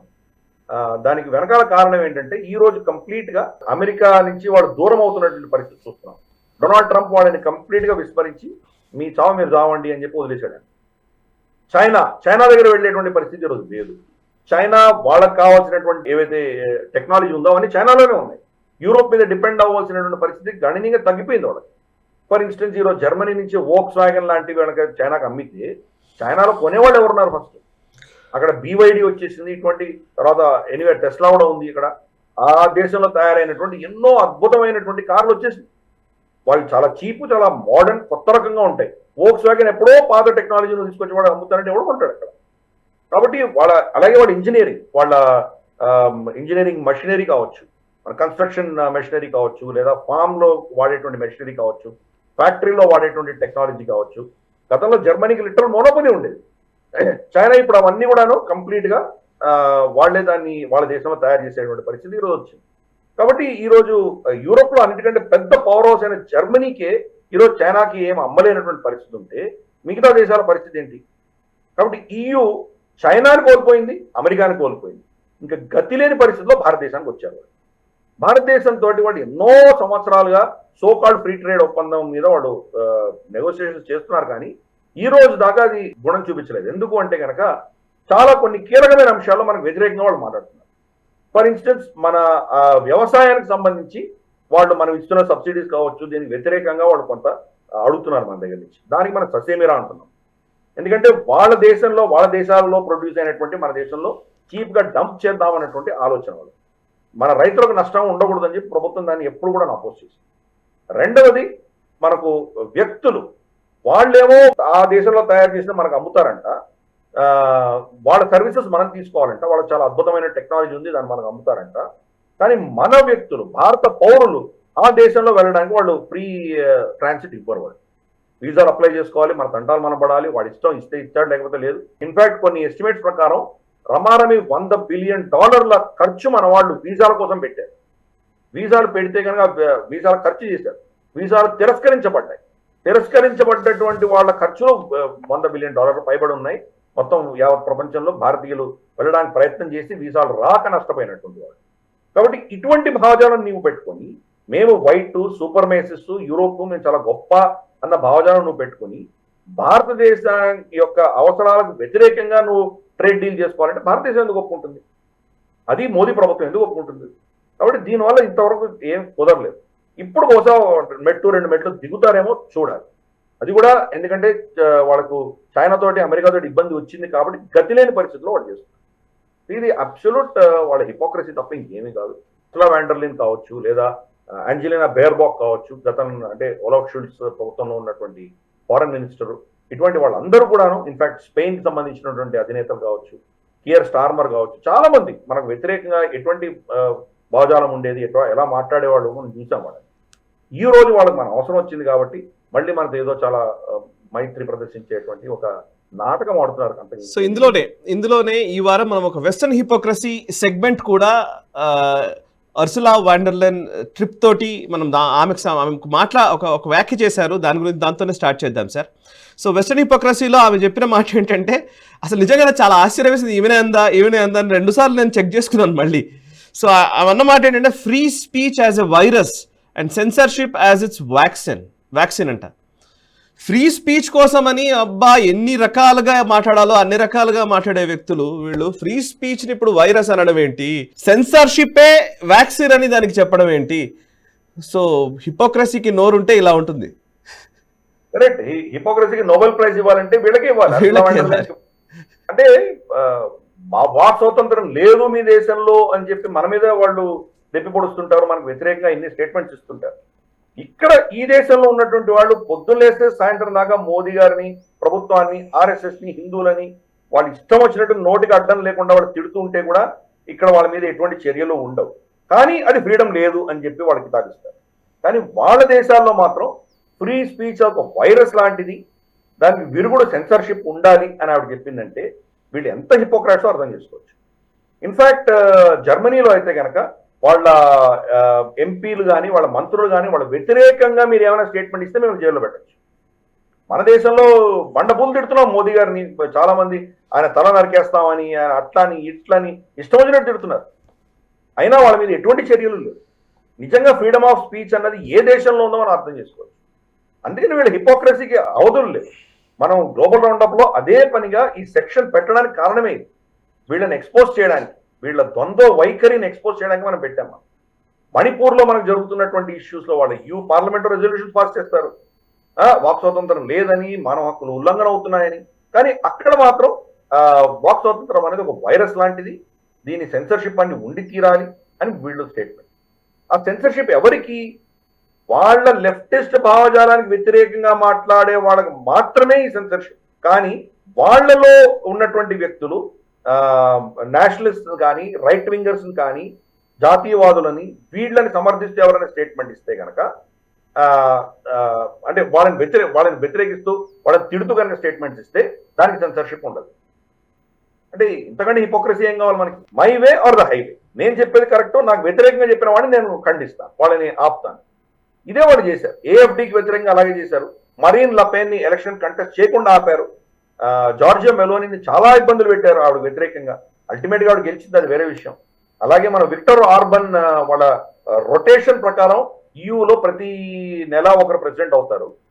విక్టర్ ఆర్బన్ ప్రెసిడెన్సీ వచ్చినప్పుడు అతన్ని ఎవరు కలవకూడదు అని చెప్పి ఇదే అర్సులా వాన్ డర్ లెయన్ మిగతా EU మెంబర్స్ అందరికీ కూడా లెటర్ రాసింది ఆవిడ, విక్టర్ ఆర్బన్ ఎవరు కలవకండి అని.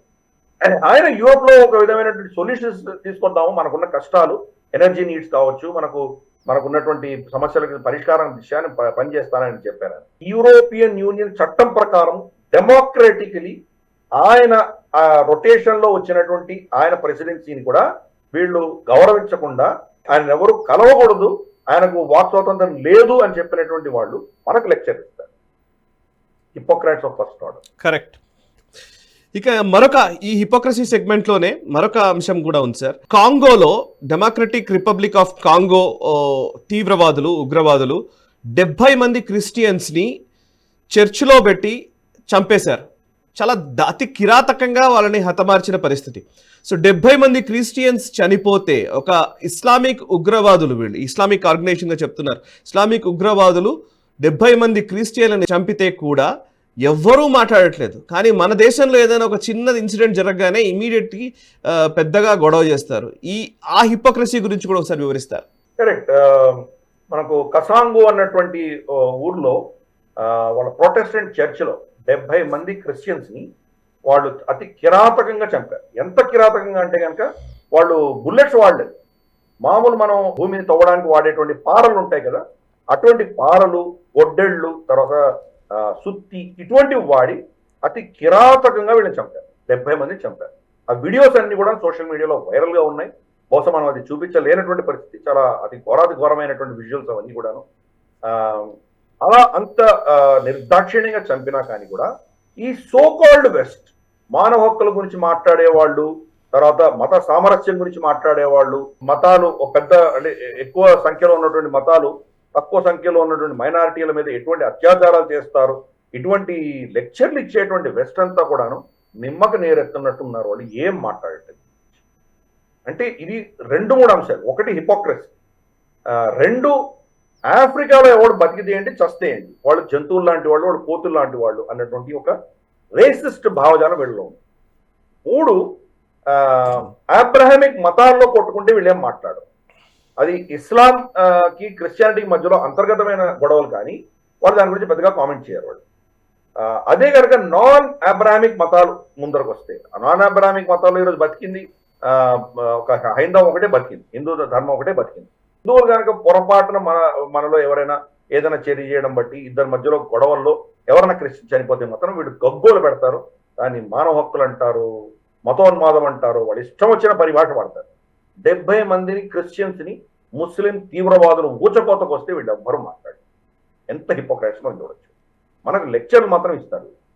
వాళ్ళ దేశంలో ఎంతటి మత సామరస్యం ఉన్నదో, ఎంత ఆ దేశంలో ఉన్నటువంటి సోకాల్డ్ మైనారిటీ రిలీజియన్స్ కి ఎటువంటి అధికారాలు ఉన్నాయో ఇవన్నీ కనుక మనం ప్రశ్నించడం మొదలు పెడితే వాళ్ళు మొహం ఎక్కడ పెట్టుకోవాలో తెలియదు. అటువంటి హిపోక్రాట్స్ వీళ్ళం ఫస్ట్ ఆర్డర్. సరే, వాళ్ళని రక్షించుకోవడానికి రవాండా కూడా వాళ్ళ ఆపరేషన్స్ ఈరోజు డిఆర్సీలో చేస్తోంది. డిఆర్సీ సైన్యం బహుశా వాళ్ళ చేయి జారిపోయినట్టు మనం చూస్తున్నాం. అక్కడ ఉగ్రవాదులు ఇంత దారుణంగా ఉన్నారు. ఈవెన్ ఇజ్రాయెల్లో మనం చూసామంటే కూడా వెస్ట్ అంతా కూడా క్రిస్టియన్ వెస్ట్, ముస్లిం సంగతి సరే, వాళ్ళు ఎలివే హమాస్ని సపోర్ట్ చేస్తారు, వాళ్ళు హిజ్బుల్లాని సపోర్ట్ చేస్తున్నారు, అదొక ఎత్తు అయితే క్రిస్టియన్ వెస్ట్ కూడా ఈ Muslim anti Jewish, anti Israeli, anti semitist ని వాళ్ళు సమర్థిస్తున్నారు. River to sea Palestine is one అన్న నినాదం వాళ్ళు తీసుకొచ్చారు. అంటే అర్థం ఏంటి, ఇజ్రాయెల్ అనే దేశం ఉండడానికి వీలు లేదు, వీళ్ళని కంప్లీట్ గా ఆమూలాగ్రంగా పెకలించాలి అని క్రిస్టియన్ వెస్ట్ చెప్తోంది. అంటే వాళ్ళకు ఇస్లాం క్రిస్టియానిటీ మధ్యలో వచ్చేసరికి వాళ్ళిద్దరు కొట్టుకుంటారు, కానీ ఇంకో వేరే మతం వచ్చేసరికి వీళ్ళిద్దరు కలిసిపోతారు. కరెక్ట్. ఆ హిపోక్రసీ అనేది ప్రపంచవ్యాప్తంగా Perfect. భాగ్యాన్ని వచ్చి.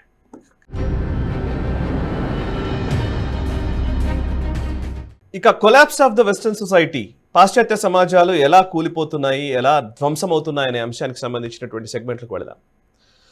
సార్, ఈ వారం collapse of the western society సెగ్మెంట్లో మనకు కనబడుతోంది డెమోక్రాట్ పార్టీకి పేరెనికినటువంటి అమెరికాలోని రాష్ట్రమైన విస్కాన్సిన్ గవర్నర్ టోనీ ఎవర్స్ తాను ఒక కొత్త బిల్లుని ప్రతిపాదించడం జరిగింది. ఆ కొత్త చట్టం అది. ఆ దీనికి సంబంధించి అందులో పేర్లని మార్చిన విధానము, ఇక మీదట ఈ చట్టం ప్రకారము మదర్ ప్లేస్లో ఇన్సెమినేటెడ్ పర్సన్ అని వాడాలని, అండ్ ఇలాగే కొన్ని ఉన్నాయి. అసలు యాక్చువల్లీ వైఫ్ హస్బెండ్ ఉండకూడదు, స్పౌజ్ అనే వినియోగించాలి, అండ్ ఫాదర్ అనకూడదు, పేరెంట్ అనాలి.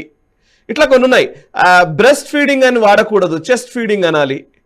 సో ఇది అసలు నిజంగా ఈ పేర్లేంటి, ఈ లెక్కేంటి? అఫ్కోర్స్ మామూలుగానే మాట్లాడుతున్న వాటిల్లోనే ఇప్పుడు ఈ మధ్య కార్పొరేట్ ఆఫీస్లో కూడా ఇది వచ్చేసింది. మీరు మీ భార్యనో మీ భర్తనో పిలవకండి, మీ పార్ట్నర్ అనో లేకపోతే మీ స్పౌజ్ అనో అలా అడగండి అని చెప్పి మాట్లాడుతున్న సందర్భాలు ఉన్నాయి. సో ఒకసారి దీని గురించి ఎక్స్ప్లెయిన్ చేస్తారు. ఒక స్టేట్ గవర్నర్ ఇట్లాంటి ప్రతిపాదనతో ముందుకు రావడాన్ని ఎట్లా అర్థం చేసుకోవాలి? విస్కాన్సిన్ అన్న స్టేట్, అమెరికాలో ఉన్నటువంటి స్టేట్ విస్కాన్సిన్ గవర్నర్ టోనీ ఎవర్స్ అన్నట్టు అతను ఈ యొక్క జెండర్ చట్ట ఆధారంగా అతను ఒక చట్టం తీసుకొచ్చే ప్రయత్నం చేస్తున్నాడు. అతను దాంట్లో పదజాలాలన్నీ మార్చాలి, జెండర్ న్యూట్రల్ చేయాలి అన్న ప్రయత్నం. అంటే పిల్లని పుట్టించేది తల్లి అని మనం అందరం ఎన్నో వేల లక్షల సంవత్సరాల నుంచి మనం నిర్ణయించుకున్నాం. కానీ పిల్లలను పుట్టించేది తల్లి ఎందుకు కావాలి? తండ్రి కూడా పుట్టించవచ్చు, తను గర్భసంచి తెచ్చుకొని ఆపరేషన్లు చేయించుకొని తను కూడా పుట్టించవచ్చు. కాబట్టి తల్లి అని పిలవకూడదు అని దాంట్లో ఒక నిర్ణయం. తల్లి బదులు ఇన్సెమినేటెడ్ పర్సన్, అంటే అతను గర్భసంచిలోకి ఎవరైతే ఈ యొక్క స్పర్మ్ని ఇంట్రడ్యూస్ చేశారో, ఎవరు స్పర్మ్ని తీసుకున్నారో ఆ వ్యక్తి అని మొదలుపెట్టారు. అంటే అది స్త్రీ కావచ్చు, పురుషుడు కావచ్చు అని చెప్తున్నారు. అంటే ఇంతమంది రమారమి 500 కోట్ల మంది మొత్తం ప్రపంచంలో ఉంటే దాంట్లో బహుశా 100 మందో 150 మందో ఇటువంటి ఆపరేషన్ చేయించుకొని వాళ్ళు కనొచ్చు. కానీ ఈ యొక్క జెండర్ న్యూట్రాలిటీ అన్న చెత్తలో ఇన్నోటి కోటాను కోట్ల 99.9999% స్త్రీలు ఎవరైతే ఉన్నారో వాళ్ళని గౌరవించాల్సింది వదిలేసి వాళ్ళ హక్కులని హరించి దాన్ని న్యూట్రల్ చేసేటువంటి ప్రయత్నం ఈయన చేస్తున్నాడు. అంతేకాదు తల్లిని తల్లి అనకూడదు, పేరెంట్ అని పిలవాలి. అంటే తల్లి అవ్వచ్చు, తండ్రి అవ్వచ్చు, ఎవరైనా కావచ్చు, అది స్త్రీ పురుషులకు అతీతంగా వీళ్ళని మాట్లాడాలి అన్నటువంటి ఒక టర్మినాలజీ ఆయన తీసుకొచ్చాడు. అలాగే బ్రెస్ట్ ఫీడింగ్, స్తనాలు ఉంటాయి స్త్రీలకు, పురుషులకు స్తనాలు ఉండకపోవచ్చు, కానీ వాళ్ళు కూడా పాలు ఇవ్వచ్చు పుట్టిన వాళ్ళకి. వాళ్ళు కెమికల్స్ తర్వాత మనకు స్టెరాయిడ్స్ ఇలాంటివి తీసుకొని వాళ్ళు కూడా పాలు ప్రొడ్యూస్ చేసి ఇవ్వచ్చు. ఇన్ఫాక్ట్ రీసెర్చ్ ఏం చెప్పారంటే తండ్రి కనుక పిల్లలకి పాలు పట్టేటువంటి పరిస్థితి వస్తే కనుక అది కూడా తప్పు లేదు, దాంట్లో చాలా ప్రోటీన్స్ ఉంటాయి, తప్పేం లేదు, రీసెర్చ్ చేసి సర్టిఫికేట్ కూడా ఇచ్చారు. కాబట్టి వాళ్ళని బ్రెస్ట్ ఫీడింగ్ నుంచి చెస్ట్ ఫీడింగ్ షిఫ్ట్ చేశారు. అలాగే parent who gave birth to a child అంటున్నారు, పేరెంట్ అంటున్నారు, అంటే తల్లి కావచ్చు తండ్రి ఎవరైనా బర్త్ ఇచ్చి ఉండొచ్చు. ఇటువంటి చెత్త అంతా వాళ్ళు తీసుకురావడం మనం చూసాము. బర్తింగ్ పేరెంట్, మదర్ కాదు తల్లి అని పిలవకూడదు, బర్తింగ్ పేరెంట్ అంటే ఎంత దారుణమైన పరిస్థితిలో ఆ సమాజం వెళ్తుందో మనం చూడొచ్చు. ఈ యొక్క వోకిజం అన్నది మొత్తం యావత్ సమాజంలో పర్కులేట్ అయింది. ఆఖరికి జంతువులలో కూడా వీళ్ళు దీని మీద రీసెర్చ్ చేయడం అనేది మన యుఎస్ఏడ్ వాళ్ళ రీసెర్చ్ ఖర్చులు దాంట్లో పెట్టారని మనకు తెలిసింది. ఎలాన్ మస్క్ దాన్ని అన్నింటినీ కూడా డొంక తీస్తే అవన్నీ బయటపడ్డాయి. చిన్న చిన్న పిల్లల్లో వీళ్ళు లింగ మార్పిడి ఆపరేషన్స్ చేయడము, వాళ్ళ లింగం ఏంటో సరిగా అవగాహన కూడా లేనటువంటి పిల్లలకు కూడా మీ హక్కులు అంటూ వాళ్ళ మీద ఇటువంటి ప్రయోగాలన్నీ చేయడము, సమాజాన్ని కంప్లీట్ గా ఒక ఏమంటారంటే వాళ్ళకు అస్తిత్వం లేకుండా ఒక రోబోటిక్ సొసైటీ సమాజం తయారు చేసేటువంటి ప్రయత్నం వీళ్ళు చేస్తున్నారు. దాంట్లో భాషలో మనకున్నటువంటి ట్రెడిషనల్ గా విలువలను, మనకున్నటువంటి బాంధవ్యాలను అన్నిటి కూడా తిరగరాసేటువంటి ప్రయత్నం వీళ్ళు చేస్తున్నారు. రైట్ సార్, నిజంగానే.